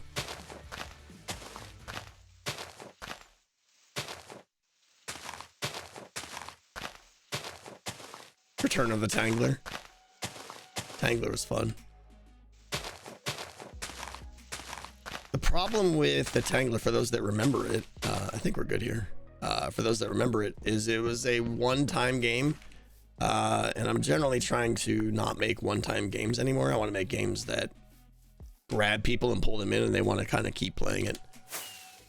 Harder to do than you think, but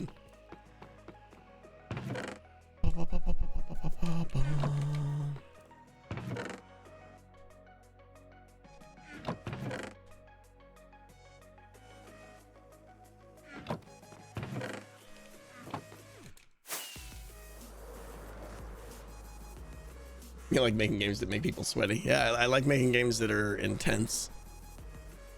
Okay, this is already, we've only got like 3 wires here and it's already proving useful. And I really like my idea of sticking to this path here. So like, maybe I'll pick up all this crap. You know, maybe our hill line, something like this, I think would be good. Okay.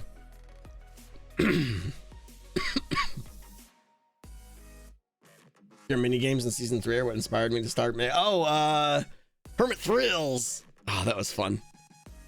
For its time, Hermit Thrills was way ahead of it. It was way ahead of its time. It very much had the amusement park vibe. It's probably still one of my favorite gaming districts, even though things were more primitive back then. Just because we took the time to like build like a sign and walls around it and stuff like that. It was really cool. Let's see here.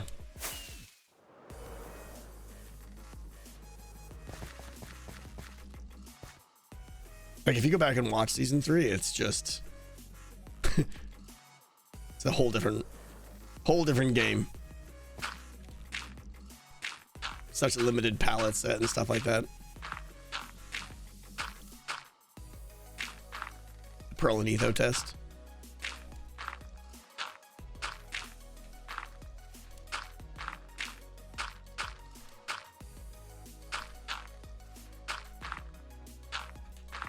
Curious, I am a little curious if Etho would have gotten into Hungry Hermits if he wasn't fishing so much. And it's fine if he, you know, everyone's got different tastes in what kind of games. But it's interesting to see who likes what kind of games and stuff like that.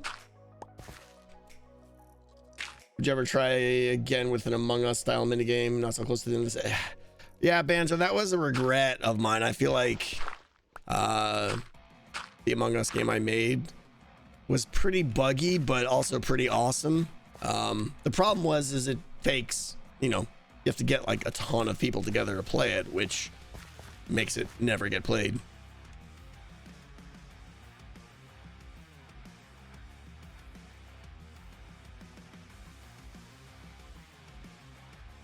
It was made right after Decked Out 1. Yeah, I just didn't have enough time.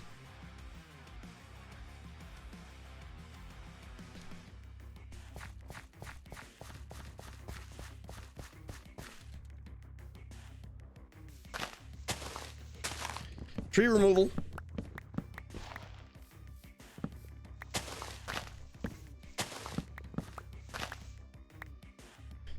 Wireframe looks good when it's gradual at the top like that. Yeah. Honestly, I'm not even, I'm just making randomness, trying to make it a little bit more outward curving, concave, I guess, or whatever. But that's, we'll see. All this stuff is going to change. Boombox 2 might have done better if Demise hadn't gone on so long. I mean, maybe. I don't know. Boombox 2 was a miss.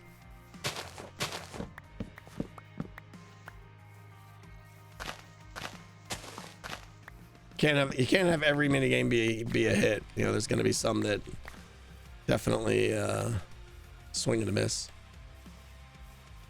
You know, the one I did, what was it? Assault. Interesting concept. I just didn't do it right or something. Didn't finish it or something. I don't know. Yeah.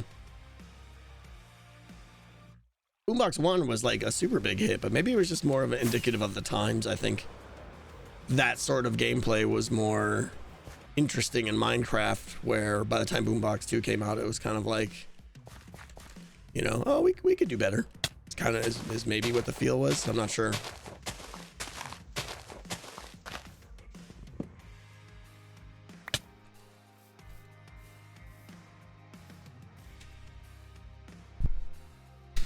Kept blowing up.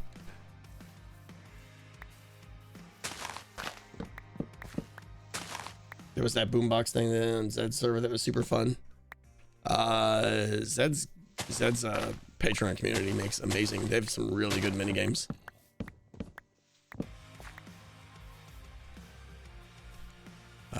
Where am I here? Yeah, these trees have still got to come down. Oh yeah, TC does too, for sure. I knew someone just because I complimented Zeds, everyone was gonna get defensive. Wasn't excluding you guys.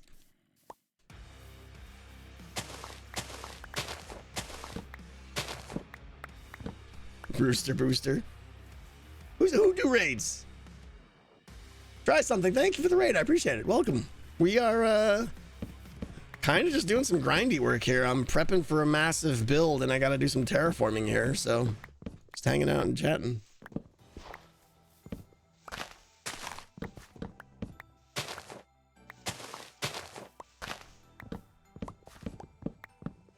Could just bury some of these trees, I suppose, but something about it. I just want to clear them out, I think.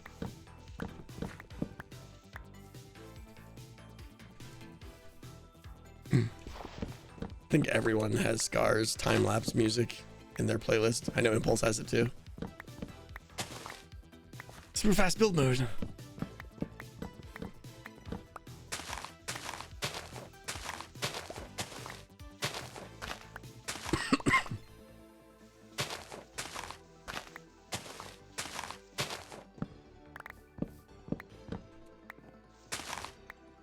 I'm remaking a game you made on TC coming very soon. I learned a lot about Redstone from doing it. Improved. Yeah, that's awesome.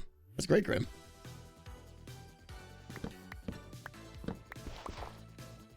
Yeah, this is a fantastic song. I really like Pearl's time-lapse music too, which I accidentally used once and I didn't realize it was Pearl's and never heard the end of it. But it's a really good song, yeah. Oh, we're getting oxidized.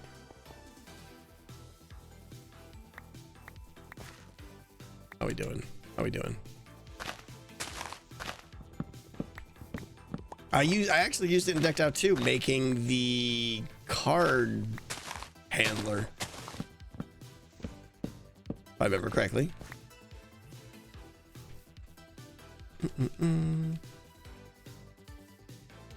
A fresh field of trapdoors, yeah. So what's everyone doing this weekend? What are you doing that's fun? Besides watching TV and sitting at home and eating buckets of ice cream. Who's got something fun going on this weekend? D&D, that's awesome. New Legos, oh, that's fun. Doing taxes, I did that. Yeah, that's always a good time, Pat. By the way, my mic is still hot. Yeah, it is. Thank you. Cleaning. Ooh, sounds good. Going to the pub. I will be going to the pub a lot this weekend, probably. Playing Satisfactory. Watching Pearl stream Satisfactory made me want to stream it again too. If I'm honest, we'll probably get another Satisfactory stream in there eventually. I want to show you guys all the stuff I've done. It's kind of cool. Yeah, taxes. Taxes are such a pain. Even with an accountant, like it's just... I obviously like have my own company and stuff, and it just makes it so much more difficult. Gotta file corporate taxes and self taxes and all this stuff. It's a pain. Game marathon with your friends, that's amazing. What are you gonna play, Jess?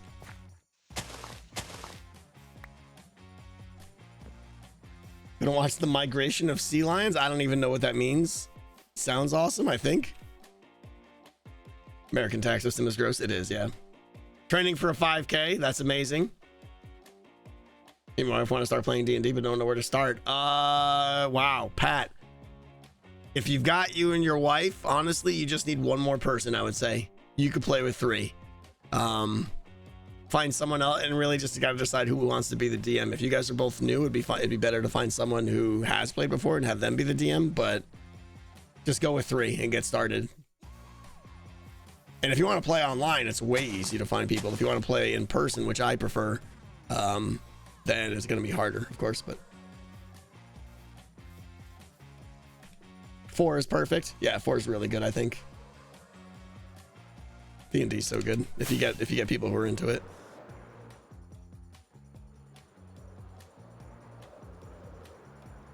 Okay. Boop, boop. Let's do this one over here. Where do I want? Okay, so if we're gonna have that waterfall right here. It seems like, right, like, oh, we got this little like nook right here, crook, whatever you want to call it, bend. We could come down and just follow this natural line here. So if that's the case, this is a cliff right here.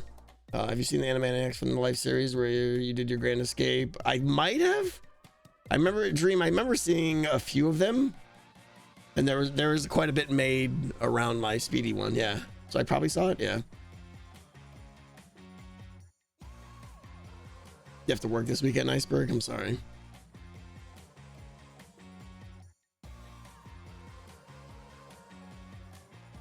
Night Rain. Last season, my players encountered an intellect devour. That's always fun. What level are they, Doc? I would imagine at least 5 or 6. 3. Yikes. What happened with D&D with Skiz? It's still playing. We played Wednesday night, and it was awesome. Devours are CR2? Why do I feel like they're more of a threat? Maybe I'm thinking of Brain in a Jar or something. I guess they're not bad. No, you're right, because those are the things that are on the ship in BG3. You're right, and they were like easy. Mind Flayers, no, that's a whole different game. Because they can insta-kill. Can they? I honestly don't know enough about them. What kind of campaign are you playing with Skiz? It's a mix of 3 level 1 campaigns. We're playing the starter ones. There's 2 starter ones that take place in Phandalin, Lost Mines of Phandalin, and something else. And then we're merging that into Tyranny of Dragons.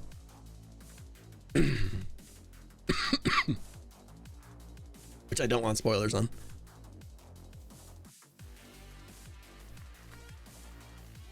You plan on playing Scrap Mechanic again? No. Deep Blasters, that game didn't, yeah. If I'm honest, they have a great mechanical system. Their survival system didn't do it for me at all. You feel Skiz is a good addition to your crew? I think Skiz is amazing. He's going to be amazing. He's still very much learning what D&D is and how it works. So he's a little bit, you know, little bit passive. But when he gets engaged, he's actually like out of combat. He's amazing. He's already trying things, you know, like little things that are like. Last night we were in some like little underground area and it had a couple of crypt and sarcophagus in it, and we opened them up and there were like 3, everyone in there had like his platinum ring that was like a family seal or whatever, and he's a rogue, right? And we're like, all right, well, we're gonna take those rings, right? And he's like, but these were nice people.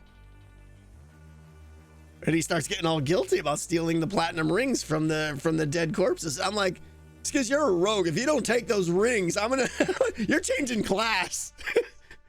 And he stuck to his guns, and he's like, but these are good people. And he's like, no, I'm putting the rings back. And the DM's just sitting there like, he's like, I love this. I love every moment of this. Yeah. So yeah, he can be a nice rouge. Well, he doesn't need makeup. But yeah, he was good. He was good. That's not how rogues work. I know, that's what I told him. He's a good rogue, which I'm not sure that, you know. I'm like, you realize you're a criminal, right? You're a thief. It's like, I'm not taking it. I'm like, okay, I love it.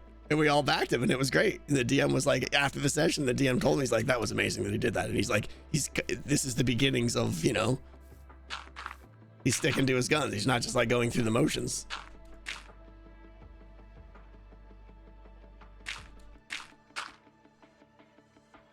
Even criminals have standards. Some do, yeah. How's my cough? You tell me. I feel like it's pretty good.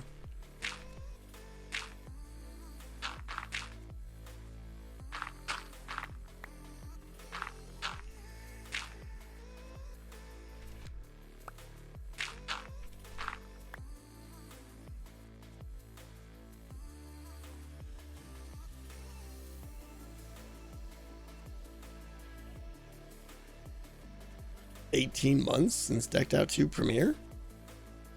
Has it really been 18 months? I guess it has. That's crazy. Time flies. Burp.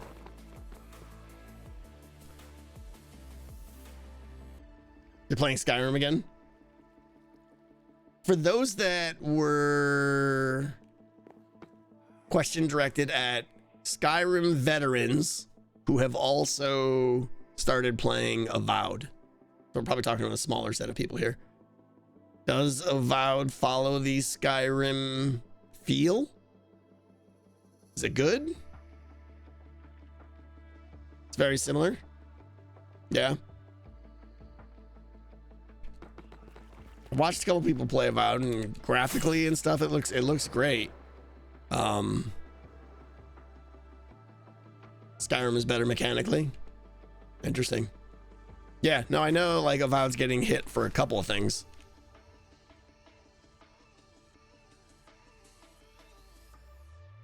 Avowed is more story. Yeah, I was hoping that like it would be like, because again, admittedly I never really played Skyrim, only played a little bit. But what made it great, to my knowledge, was just sheer open world. Go anywhere you want. And that we need another one of those for sure. A game that doesn't hold your hand and push you down a rail, but just says, here's a world, go have fun. You might die. Ever played Baldur's Gate? Yeah. Tons. I want to play it more. Subnautica 2 when it comes out. Yeah, definitely playing that. Okay. Play Oblivion. I mean, that's pretty dated at this point. What is that, like 2007? 6? Am I wrong? Because I thought Skyrim was like 2012 or so. I honestly don't know. 2007? It's old. BG3 playthrough. No, I will not play Baldur's Gate 3 multiplayer. I do not think that's a good way to play that game. I think it's great that they added multiplayer, but for me personally, no way I would play that game multiplayer.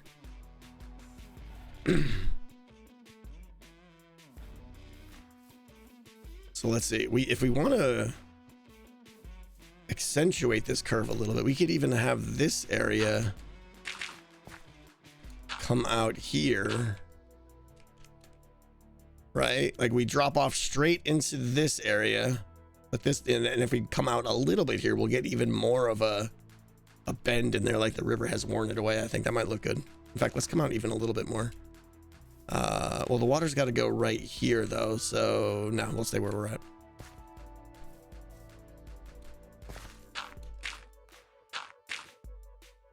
Too much decision making.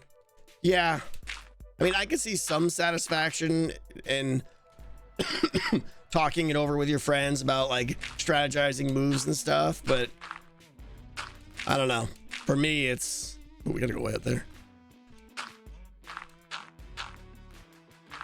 It would be, it's the same reason I would never play Civilization with a friend. Just too much waiting for other people to make decisions that you want to make. maybe I'm just selfish, but it's not for me to, people love it. Oh, absolutely. Absolutely. Yeah. I play notoriously slow. Yeah. I mean, I don't know if you guys remember, when I streamed, Divinity, I think it was Divinity 2. I don't even remember if it was Divinity 1 or 2. I mean, that took like one combat took me the whole stream. It was, you know, I was not fast. Yeah.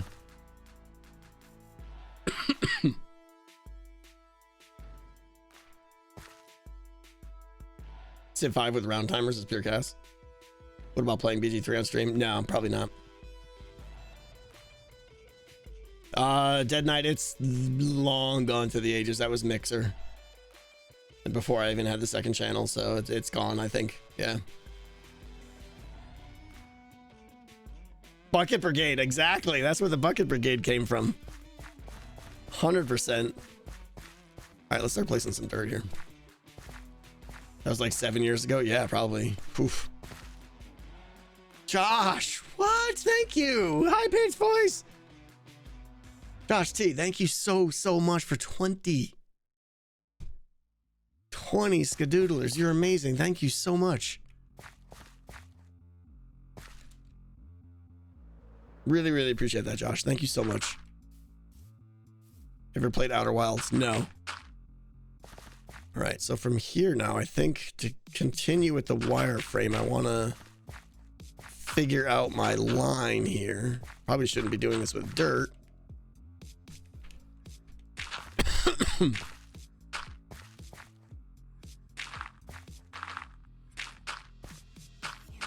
Because it's just going to turn to grass and I won't even know where I placed it, but I want a rough line to let me know how to connect these all.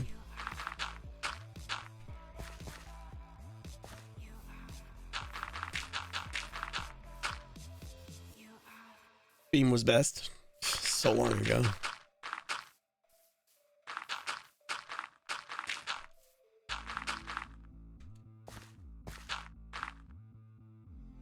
You can turn it into path blocks. I mean, there's a lot of things I can later on. That's gonna be, all these blocks are gonna change texture and everything. Yeah.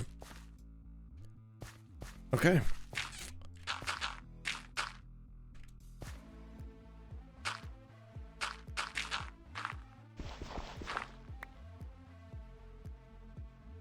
Quantum, yeah, those were amazing.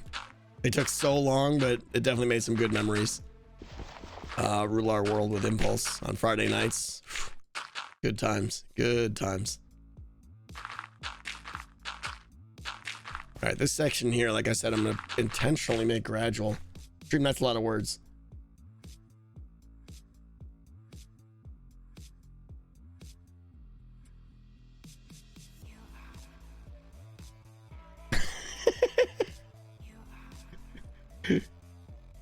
That's amazing, Dream. That was great. Bring back row. Too much time. Too much work. I hand programmed all that stuff. Like, I would work on that stuff for days. Every one of those little plugins, I like wrote my own like little server connecting thing using with their own like TCP UDP connections and everything, and it was a lot of work.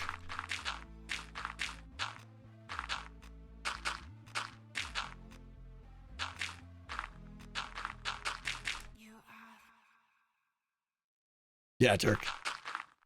You were there.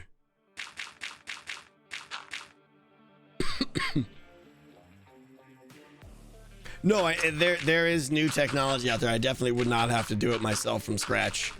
In fact, I'm pretty sure some of you in here have linked me things, like Doc Knox, I think, of how to do it now. So you're right.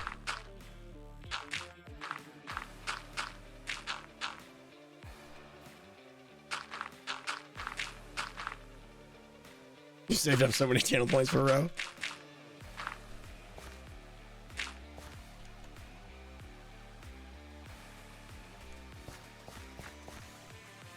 Bring back Plucky. Wow.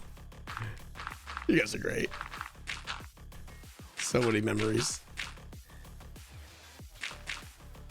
For those who don't know, Plucky, one of the things we did one night, I don't remember what the details were, but there was this chicken. We named him Plucky. And the challenge of that night was to take him into the nether and do something crazy without him dying or something. It was pretty hilarious.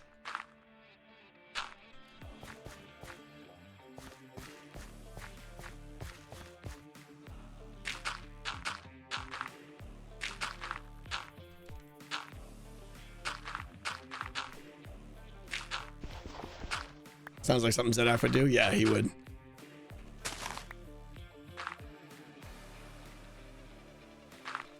This wireframe from here straight across.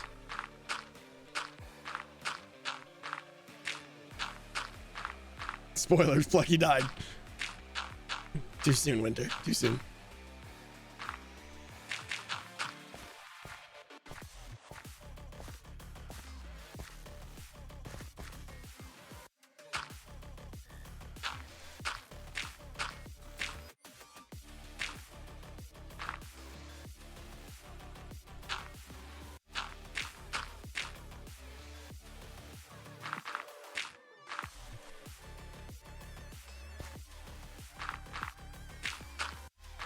So not good at this.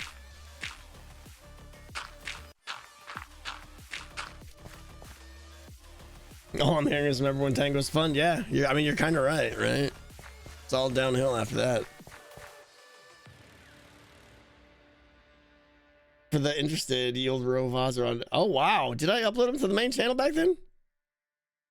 Including where we spawned 200. The 256 gas was a mistake. There was a button that you could press.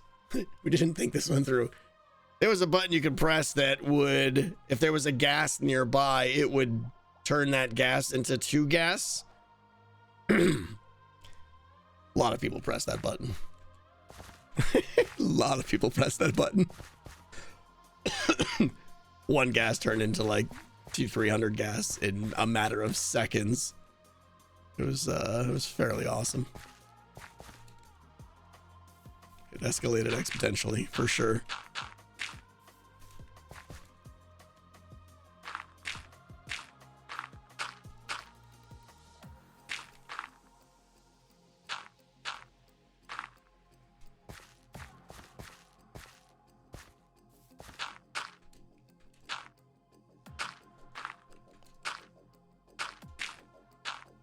I don't remember how the details of it worked, like if it would double all of them or just one and the cooldown didn't kick in and therefore everyone was just doubling an individual one, but it basically just, there was gas explosion.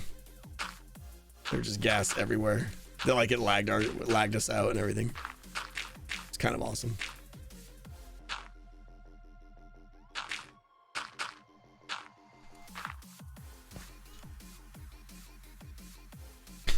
Server says, "Wah!" Yeah. Okay.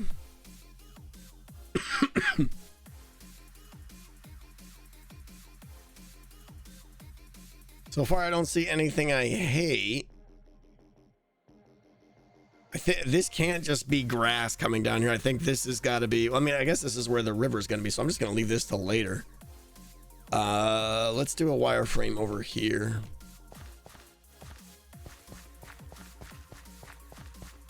There'll be some cliff face stone in there, yeah, for sure. All right. If Etho thinks I'm gonna fill this in, he's crazy. This is pretty straight down too, so this will be some stone too. Oh, there goes a visitor. Skid scream.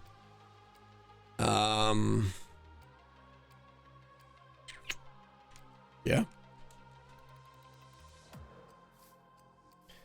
You can also get Pearl's advice on how she did her terraforming if you want to match it. Yeah, Bookworm, it's not a bad idea.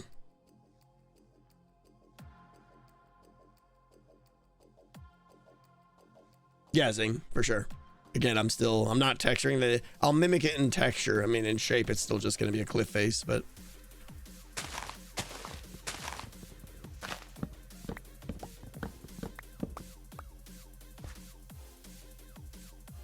See here, there's a natural slope here, so I think we could probably just make this even more extreme.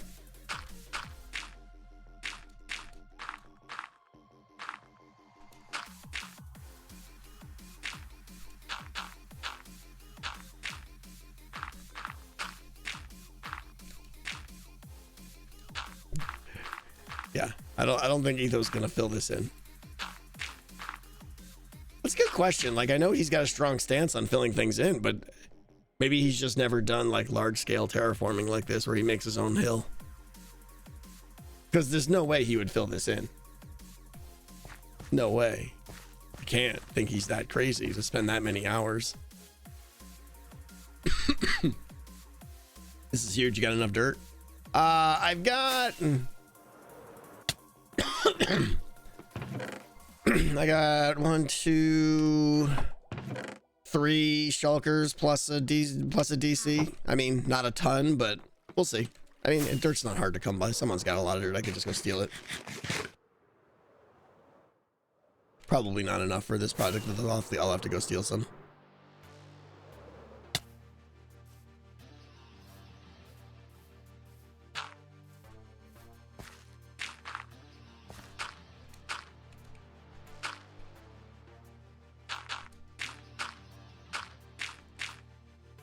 Yikes.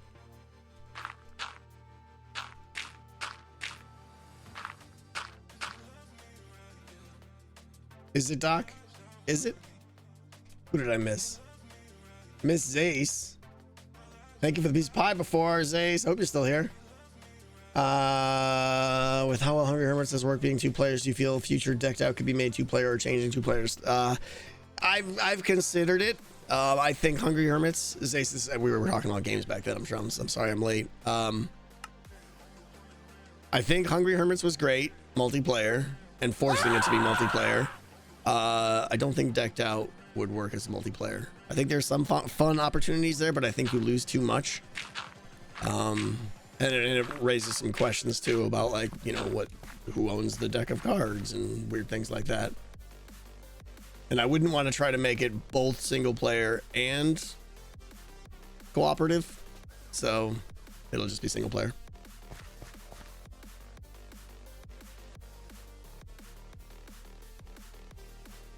That's gonna be cliff face for certain right there. Okay, let's keep shaping. We're doing good. I still skip you. I don't even see it, Doc. Where is it? Iceberg, thank you for the 5 gifted subs. Scrolling back. I see DD 5 subs. Oh, there it is. It says Jerk Knox. Should have known. I gaslit my friends the other day and now I'm under investigation for arson. Did I do it wrong? Depends if you get caught.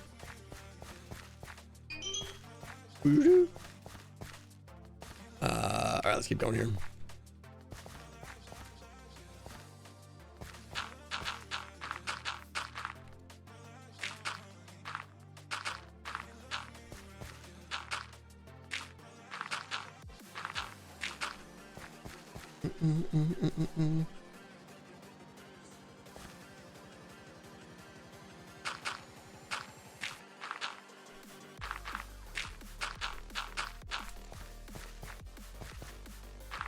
This is a lot of work. So much work. Like, really, just to do this terraforming, we're probably looking at 6 to 8 hours of non-streaming time. It's crazy. It'll be worth it though.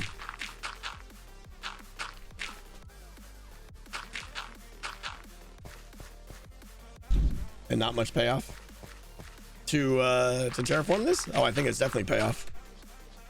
The factory needs a foundation.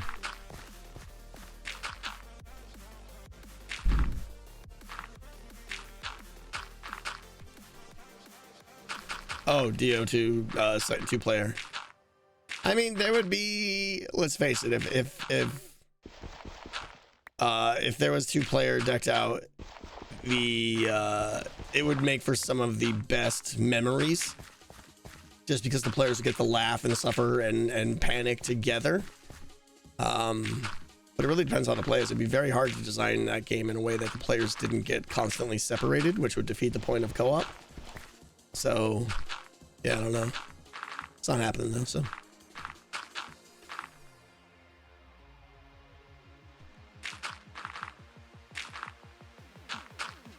We're going too high here. We gotta go more gradual. What's up, Aubrey? How you doing?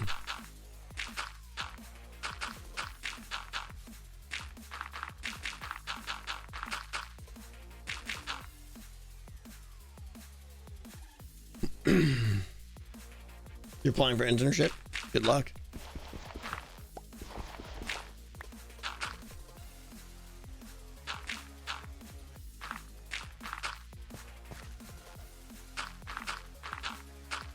No, I really look forward to the streams where we start talking about Decked Out 3.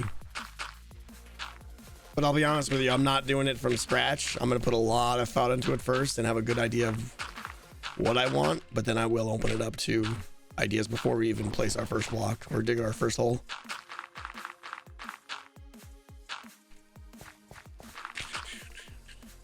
It'll be fun.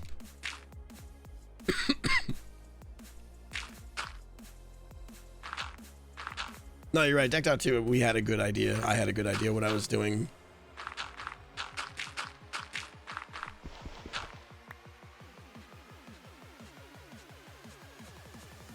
See, I'll be in a hole no matter what. That's what I do.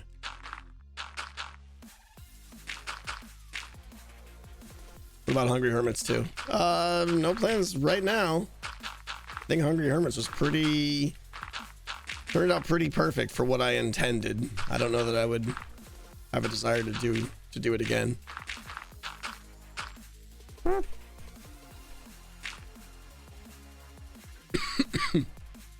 How much of DO2 could you reuse for DO3 redstone systems and car wise?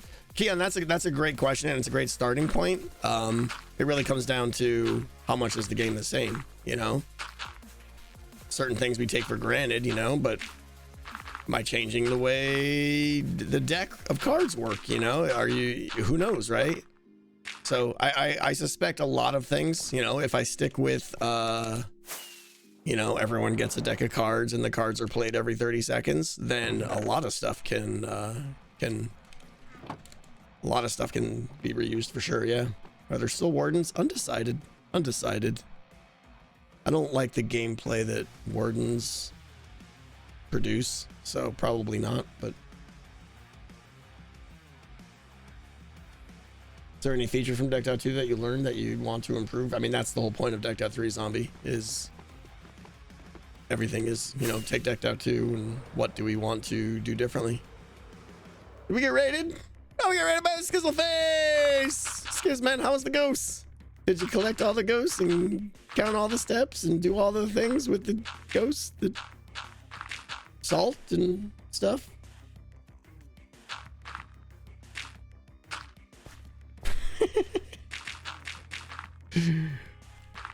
He was alive a lot? Wait, Skiz is always dead in that game. No, he's getting so good at that game. I'm sure he stays alive all the time now. No hat today? No, I haven't been hatificated. It's a hat-free day.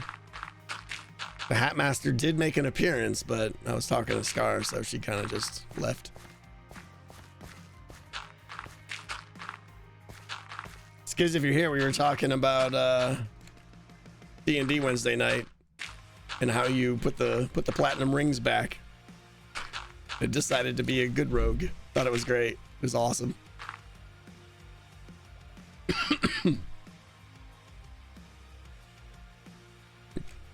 Tanog. Worst rogue ever. Best rogue ever. I thought it was amazing.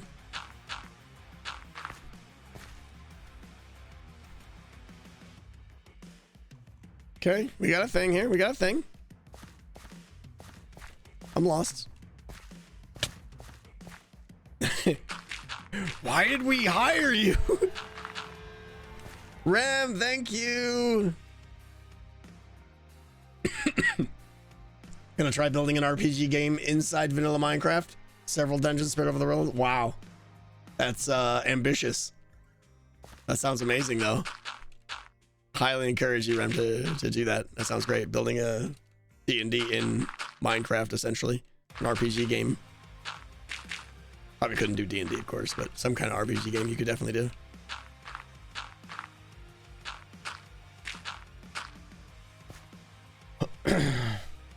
Marquis, I'm doing great. Thank you very much for asking. I'm excited about this weekend. Get to play some more hockey tonight. I got a friend who I haven't seen in a while coming to visit. So it should be good. And as you can see, my cough is completely gone.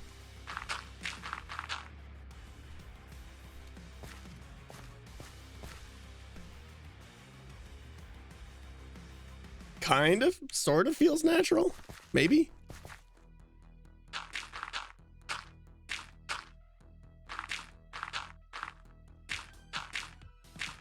Ow! Feel the fury of my PvP prowess. That's right.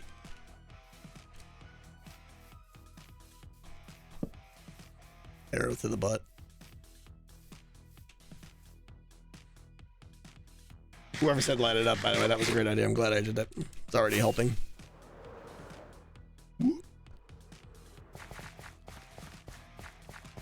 You saw that fury. You were trembling. You're like, how could anything stand up to that onslaught? I know.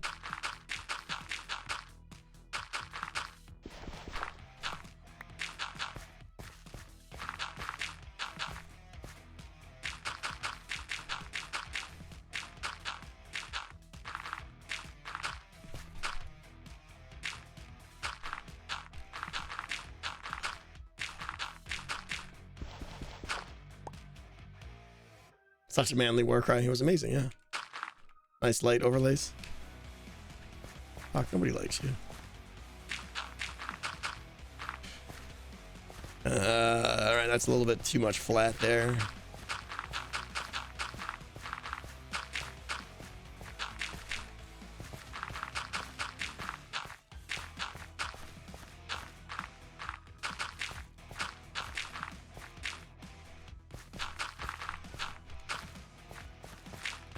So one thing I feel like I've learned from terraforming is if you're gonna pull some terrain out, do it along multiple levels. Because like if something sticks out, it generally, like right here, right? It does it in a large area here. It's not just like one layer that pokes out. So if you're gonna pull some terrain out, keep pulling it out as you go. All right, this is already looking natural. What's up, Bambine?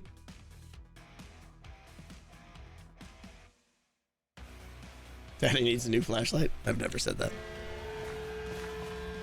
Nightshade, thank you. You covered over what looked like a water outlet. Was that something important? Perhaps a little cave?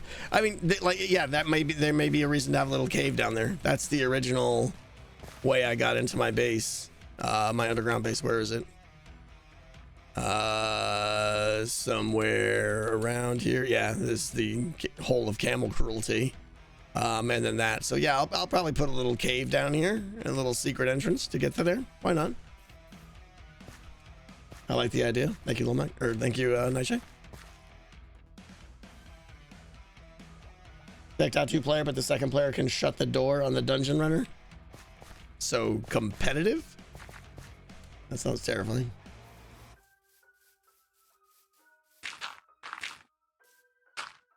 Something that is intriguing though is more of a, we'll just say a live dungeon master version of Decked Out.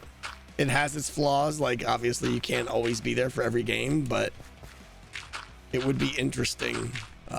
Like some of you guys are familiar with like, I think Baldur's Gate has it. I've never tried it. As well as like the old, you guys remember the old Neverwinter games and stuff like that, where like they had ways of kind of playing the game, but the DM could keep it live and like interesting by making real-time decisions, almost like real D&D. That would be fun. It would there's all kinds of balance issues and stuff, but it'd be interesting to have a live person who could modify the run somehow. But it gets into trolling issues and unfairness. So yeah, I don't know. It's just an interesting idea.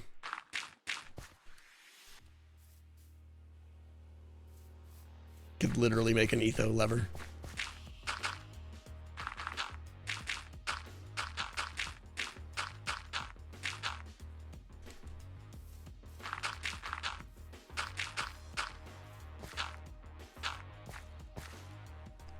Exactly, Mosul, yeah.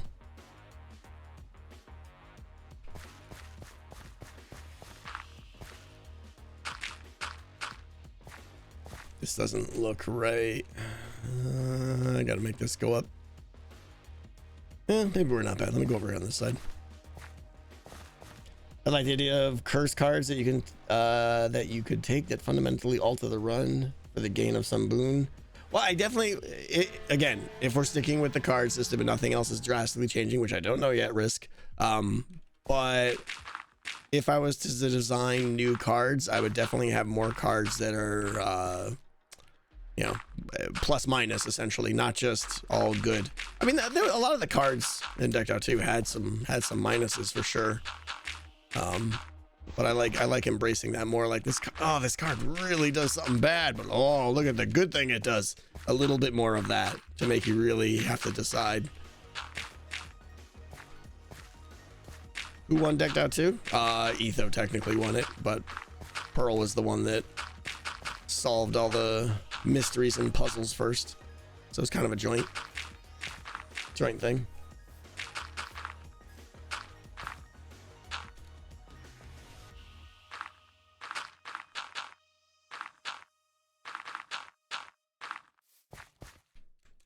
Etho won, Pearl beat the game. Etho beat the players, Pearl beat the dungeon.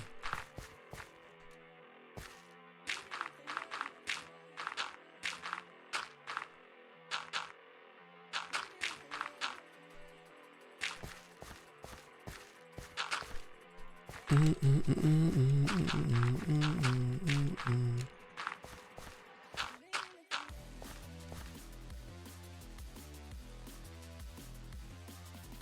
a little bit too diagonally here. Let's pull some of this out.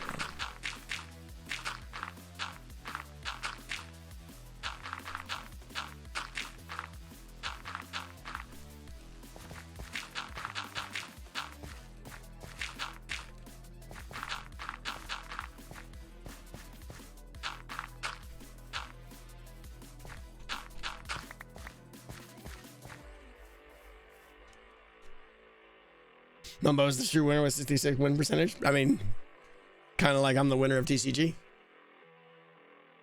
that drum and bass I hear? It is. I believe. I'm pretty pleased with what, I mean, we didn't get a lot done, but I'm pretty pleased with the look of it so far. Sweep.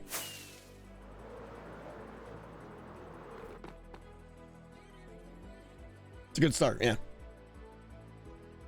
Add a fishing section. I wouldn't be against having actual fishing in, you know. Was it, do you guys remember Among Us had fishing in it? One of the mini tasks was to actually catch a fish in the little lake or pond or whatever it was. Which is pretty awesome because that's super RNG, you know, you have no idea how long that's going to take. I have a feeling this is not coming out right here.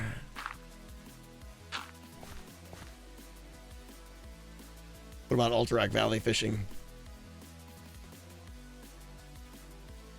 I know Alterac Valley is the battlegrounds, and wow, I don't remember any fishing in there, but you can have cliffs too. Yeah, like I honestly think like I could do some stonework here. Generally, it's like if the slope gets too steep, that's when I just transition to like some sheer rocks and stuff, and I think it'll work fine.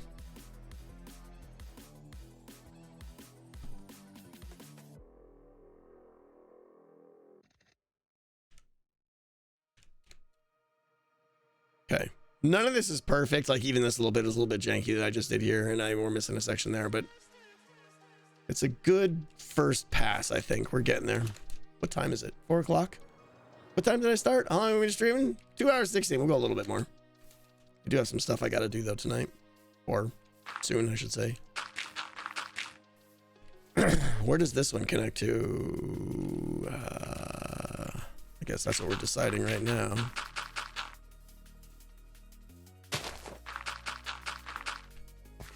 Bum, bum, bum, bum.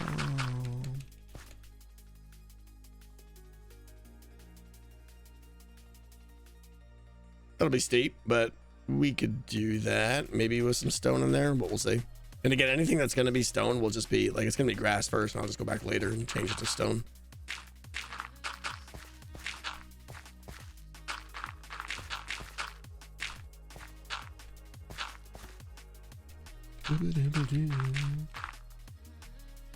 These 25 was cool. Yeah, pancakes. It was amazing. There were like teams of people were maintaining spreadsheets on how many kills each Ravager got and everything. It was great. But if there's a special path cards that need to open special areas, Dream, yeah, that's that's something that's been suggested a lot, and I like the idea. A card that needs to be played to open access to a certain other area. I think it's a decent idea. As with any card though that does something unique like that, you have to be careful that it's not just the right way to play. We're like, oh, of course everyone has this card in their deck. You'd be stupid not to. And once you have a card that does something really unique, it's really tough to make it either yes, everyone does it, or no, it's stupid, no one does it. It's tough to make it an interesting decision still.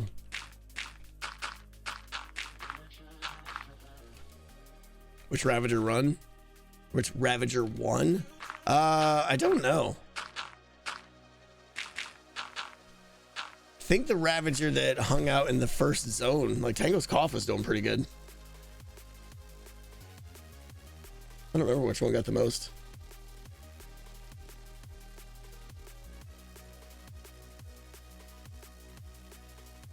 Oh, pumpkin. Yeah. Pumpkin did pretty well.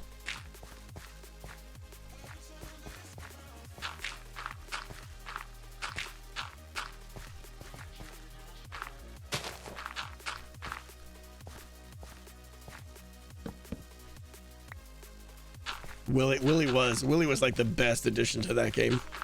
And that's a good example of like, it wasn't planned to have a drowned in the beginning. That was I think that was a stream idea. And it turned out to be the best thing. It made that area so unique. It'd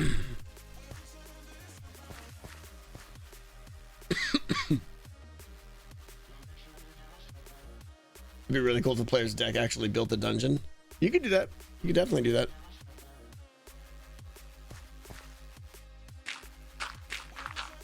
Yeah, no, I was super happy with how the boat area just looked beautiful because of beat-ups, of course, but having Willie there, it was just like, it was its own challenge. It was so good.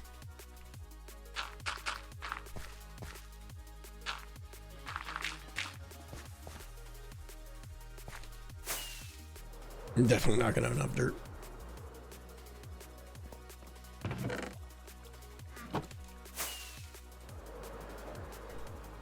What's up, Fazio? How you doing? I'll play some dirt.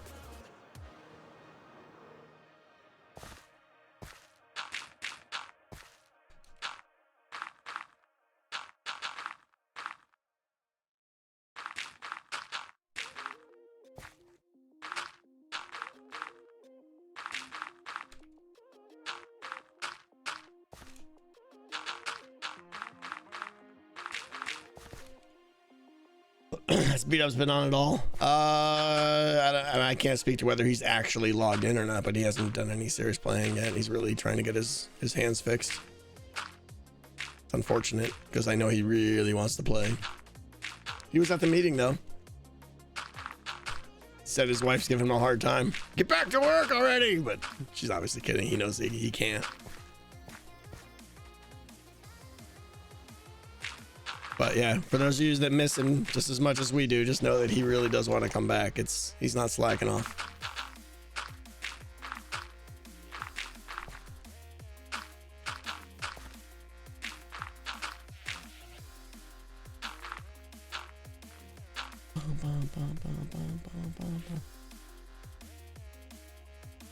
Watching from the hospital? Please don't make you laugh. Well, you came to the right stream fast. This is the most boring stream ever. Has anyone played 2 Point Museum yet? The 2 Point series is like Mrs. T's favorite, and I'm trying to get her to play it, but she's like all like, it looks so good. Like they took everything they learned from 2 Point Hospital and 2 Point Campus and just made it even better. I heard it's amazing. Yeah, I was hoping she would stream it too.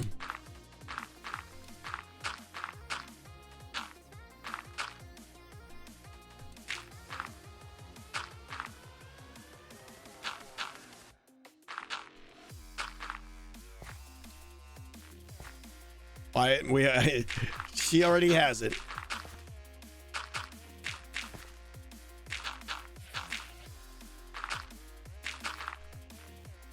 I actually had a key and I could have streamed it before it was out. I just didn't. Mostly because I was kind of saving it for her, but we demand more hats. Hey, the hatificator isn't here, all right? And I'm definitely not going to hat myself. I don't know what you think this is.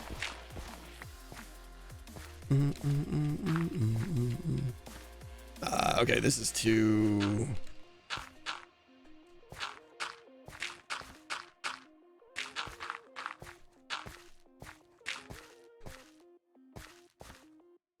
something. I wish the depth charge pond was used. Yeah, Keon, I know. It was a good idea, but I was just way too concerned. It was touching on those things I was talking about. Like, it's hard to make something that is a decision. As soon as something stops being a decision and isn't part of... Some people everything you have at the game, you want to have some people who think something is a good idea and some people think it's a bad idea. And with that depth charge thing, it was going to become like the way it turned out, everyone thought it was just a horrible idea. And it probably was. The balance wasn't there, but there was some good rewards that could come up there that I honestly think if people just took the time to learn the way down there, it would have become the way to go, because you would have gotten like amazing rewards for zero risk. Once you figured out how to, it was scary trying to figure out how to get down there, but once you figured it out, it was almost zero risk, right? It's like a maze that doesn't change, an easy maze that you just have to learn. Like it would have been, but everyone just got it in their head that it was like, oh, it's dumb to go down there, you drown. I'm like, well, yeah, the first time, but yeah. The snow tunnel wasn't there for most of the season. It was there, but it was blocked off for the same reasons, because like right now that the snow tunnel is open, it's just the way to go, and that's why I didn't open it during the regular season. Yeah.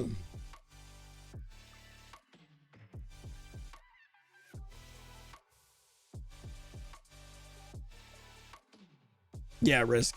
And that may be something that changes.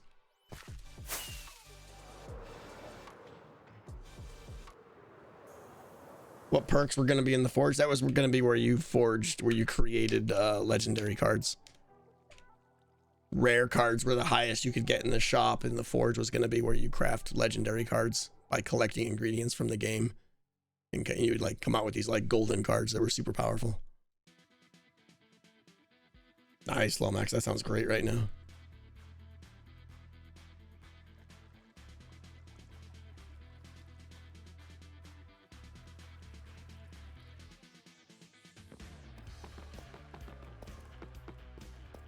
Yeah, I mean, the concept of the forge may definitely come back for sure. Because it was just one of those things that it was an idea I liked that I just didn't get to.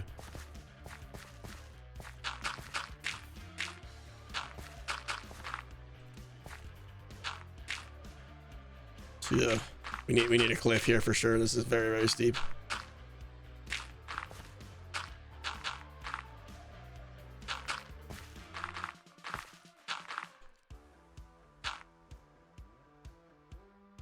Just drop Mrs. T a follow.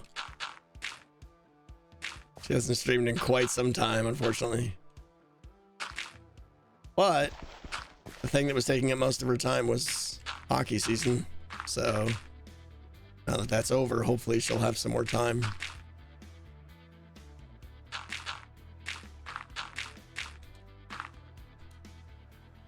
Straight up.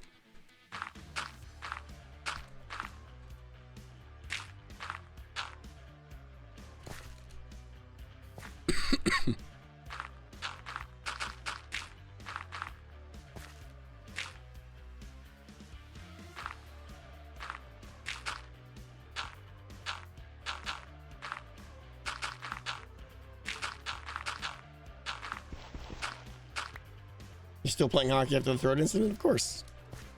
Getting hurt is part of the game. Played last night, I'm playing tonight.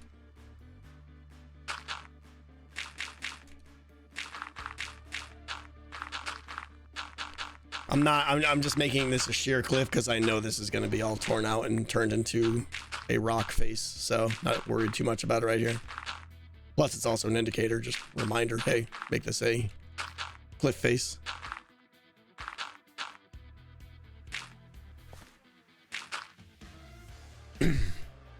Does she get alerts on her phone when people follow her? Probably not, no.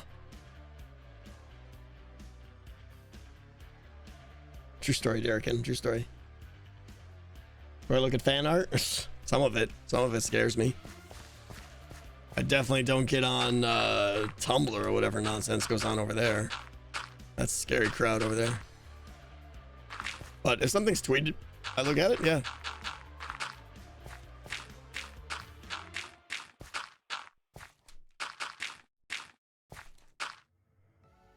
You should not fill in areas you want to use stone. You just have to replace it. I mean, whatever it takes. How long does it take to break that dirt? 4 seconds. Takes less time to break that dirt than it did for us to talk about it, so I'm not too worried.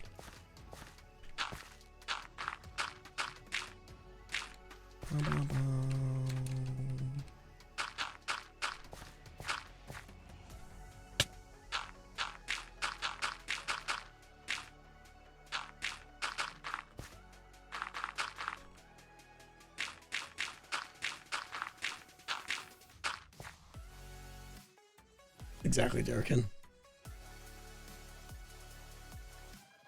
What, Lenrick? Should the channel points be Oreos or hockey pucks? Good question. Good question.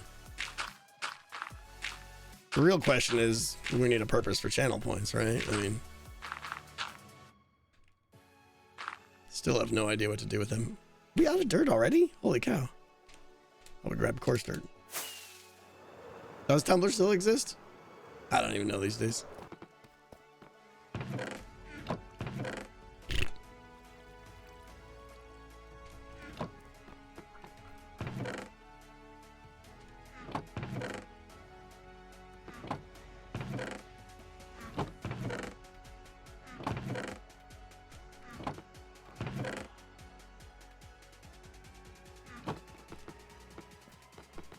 Nice, psychotic.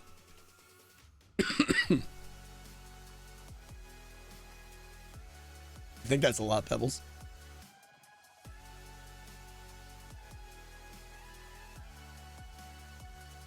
Oh, hi. Someone slept. What's up, nerds? What's up, Sam?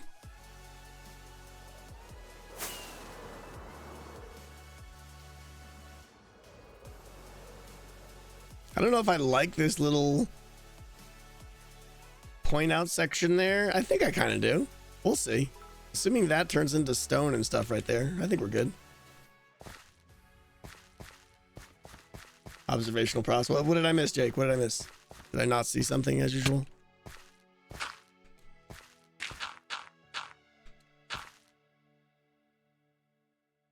You don't want to know what we're doing? We're terraforming the foundation of our factory here.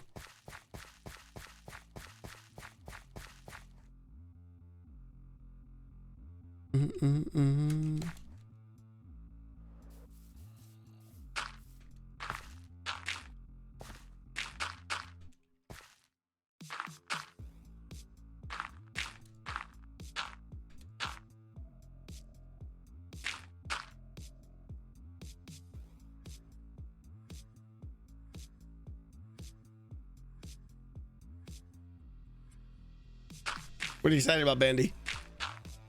You excited about dirt? Dirt's pretty exciting. When's the next stream with Brody? Oh yeah, we could talk about. I mean, I don't want to spoil anything, but I don't know. I don't know. There's definitely gonna be some streams with Brody coming up. I don't know if it's gonna be Orcs Must Die, but two other things that I think you're very much gonna like.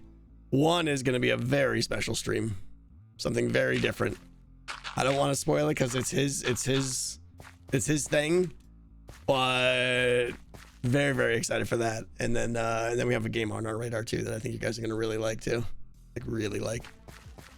So yeah, some good stuff coming up with him, but I can't say when. I think March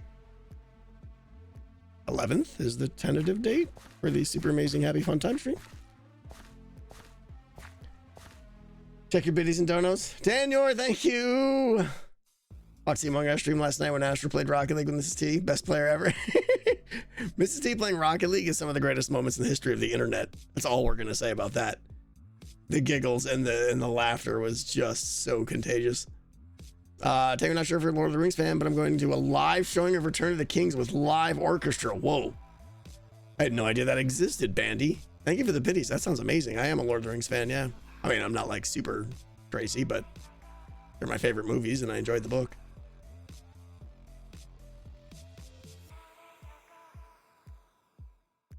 Rem, did I miss you?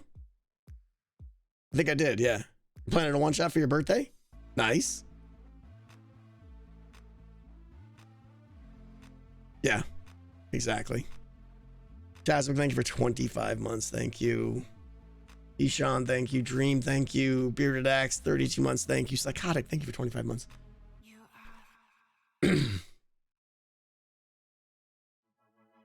Yeah, it was honestly like the greatest thing ever when she decided to play Rocket League for a few minutes. Absolutely hilarious. This needs to curve over here, more toward the path. What? Oh. You've been watching Super Bunny Man with Zed? Yeah, that might be one of the funniest streams Zed and I ever did. Yeah, if you haven't seen the Super Bunny Man streams with ZF, I highly recommend them. Very much some inappropriate humor in those, though, I will say. So good. I just giggle thinking about it.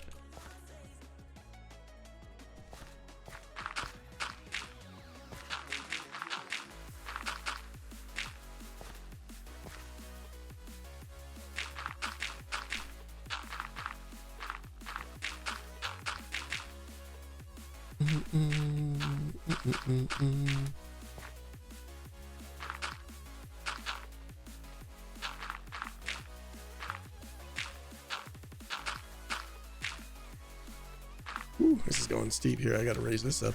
Oh, hi, friend.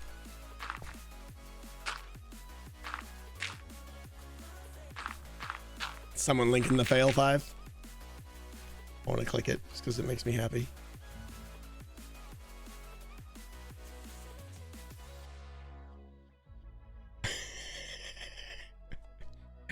I can watch that 1,000 times.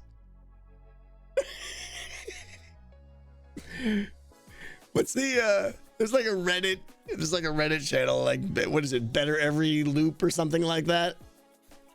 This is the epitome of something that needs to be in there. Better Every Loop. What is that Reddit channel? Someone help me out. A high five should be in there, yeah.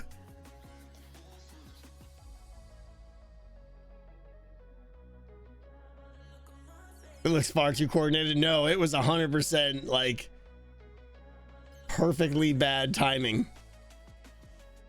And we did not plan that or anything. It was just like he held his hand up there long enough to make me go, oh, he wants to do a vertical high five. So I switched at the precise moment that he dropped us. It was amazing. Better Every Loop. That's it. Yeah. Yeah.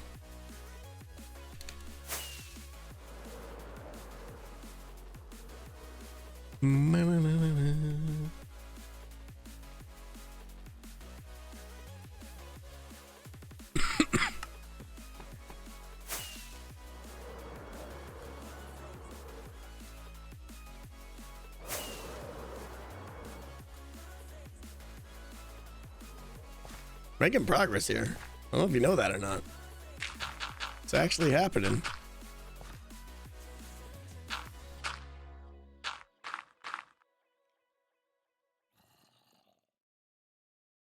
No, he didn't, Zace. He absolutely did not. But he loves watching that, I can tell you that.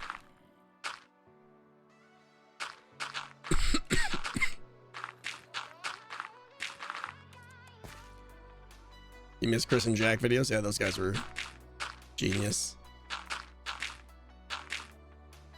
I knew it wouldn't last though, because Jack like just leaves and goes to another country. It's like, what's your plan for when he does that? And they're like, oh, we'll see. Okay.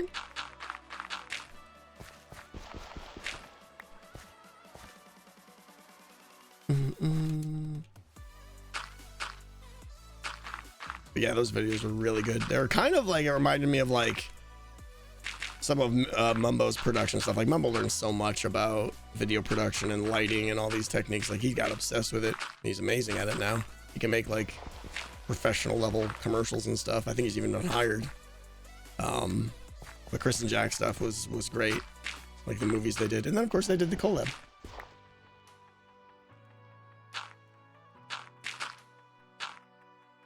Yeah, they did collab with Mumbo on like, it was called The Heist or something like that. Highly recommend if you didn't see it. Google Chris and Jack, Chris with a K, Chris and Jack heist. So good.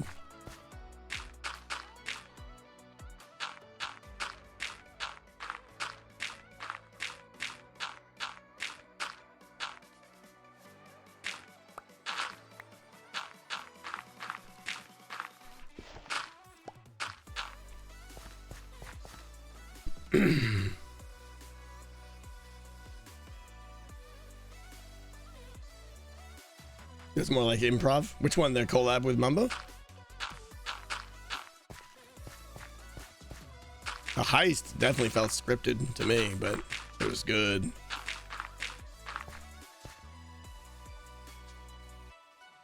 Zed's so underrated. Yeah, he's pretty amazing. He's got a great sense of humor, and more importantly, he knows what people will find funny and stuff like that. And, you know, he's very good at that.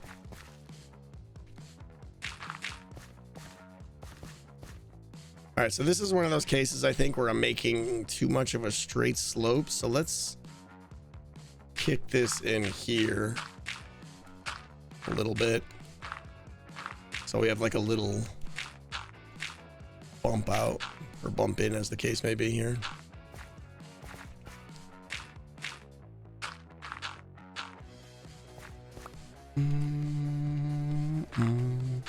Dirt Stream is peak. It's Dirt Stream.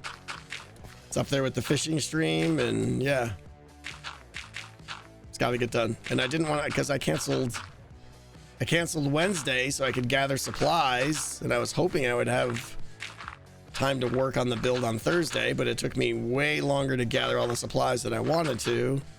Took Wednesday and Thursday, and then today I was like, well, I can't really start because I'm not going to finish. So, and I don't want to leave the build half done on the server because then it'll just get spoiled and everybody streams. So pretty much once I start building this, it's going to be like 20 hours of just go and hopefully just get it done.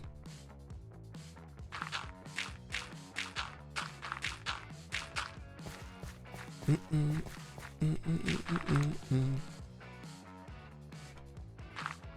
12K people found your comment on Grant's video too funny. Most of the comments were just about how I commented with my second channel, though.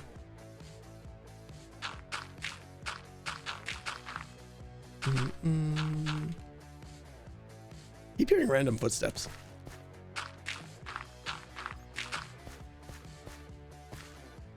What's ifficating? We're dirtificating today. How you doing, Rando?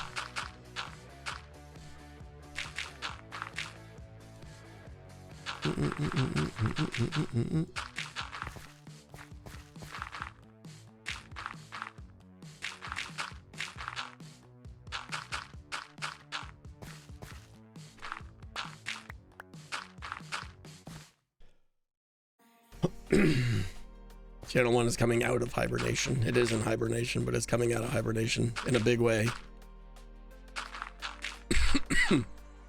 Hopefully by the end of next week.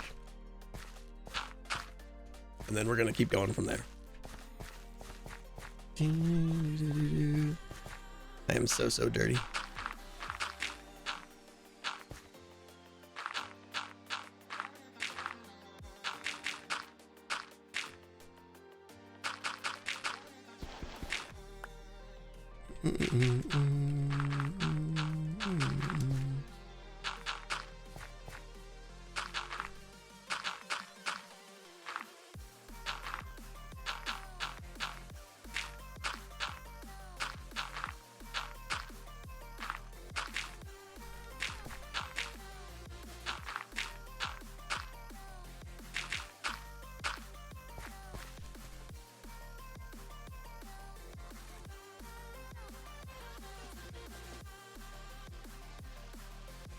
Not bad. Not bad. Let's finish this area here. Oh, people are talking to me.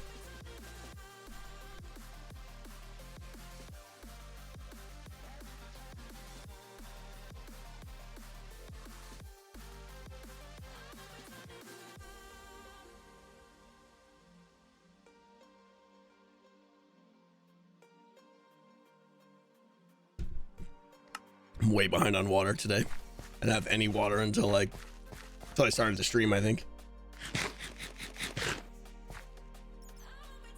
Who do you think has placed the most dirt on the server? Oof. First reaction is Scar, but maybe B-dubs? Probably dirt though, yeah.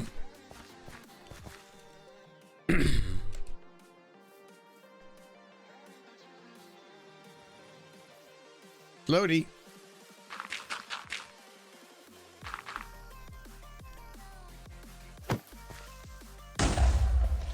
I get goal! Skiz would totally mind that.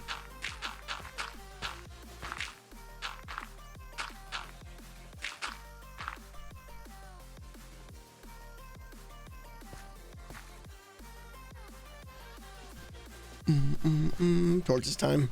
I think I did enough to get started, and I'll just go back later and then torch what's dark.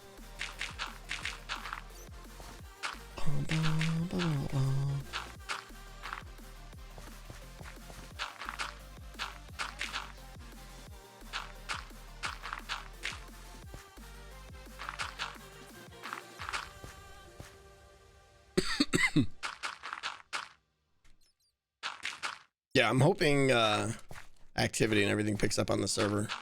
You know, we got B-dub's got to get his hand better. Let's pull some of this down right here. Etho's got to stop fishing, you know, things like that. Got to get everybody back.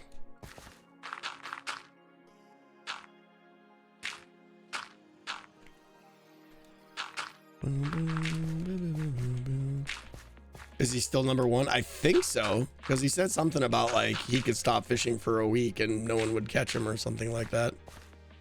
But I have no idea how the fishing works.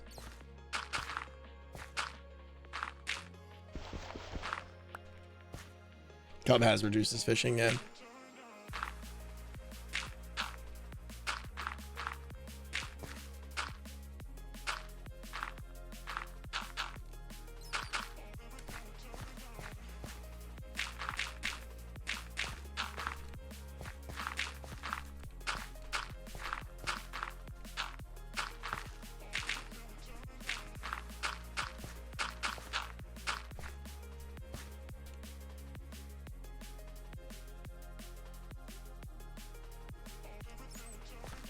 This area looks very fake.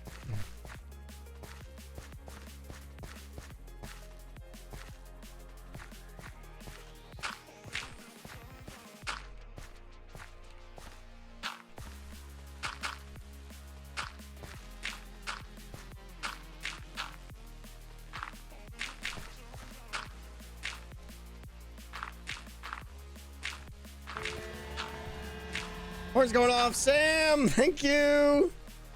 You know, I'm a curious person. This might be the weirdest question of all I'll ever ask anyone. No, I would not. And that is a weird question indeed.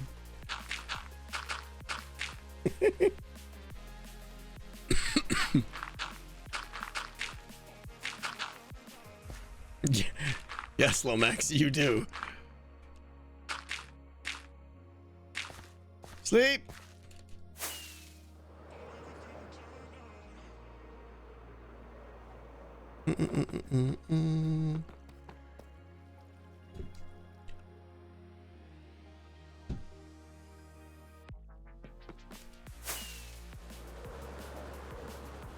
I am super pleased with the progress we made today, and that's even given the fact that we started super late.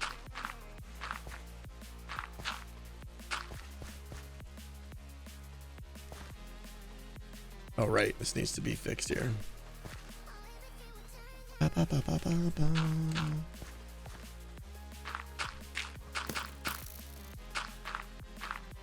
Bye. Hey, how'd you get out?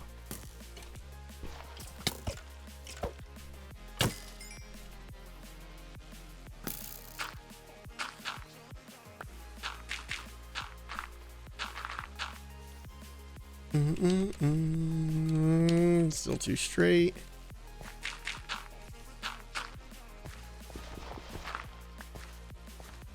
The mobs are a problem for future Tango. I mean, honestly, like, if mobs didn't despawn, that would be awesome. Then I just like imprison them down there.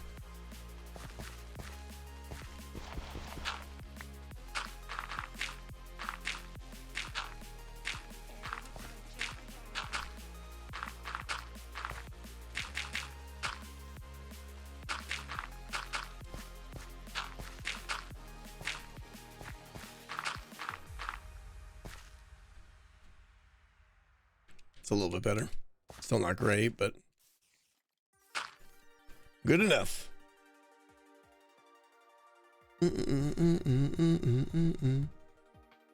No, I mean, we actually lit it up pretty good down here. Obviously, there's some places we missed, but we'll go back later. But for the most part, it's going to be lit up down there pretty good.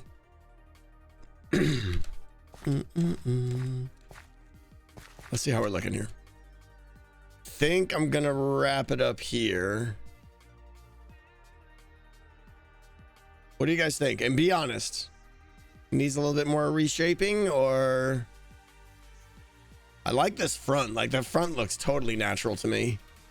A little bit on the side looked a little bit janky, but I think it's good enough so far. I mean, that's going to be the hard part over there. I think these two vertical, there's like a kind of a seam there, whatever you want to call it, and that there, and that's too bumpy. That needs to be fixed there. Looks a little fake. I could probably actually just smooth that out a little bit. Let's just do that now. But it's not too bad. It needs detailing and texturing and all that stuff, of course. Yeah, absolutely.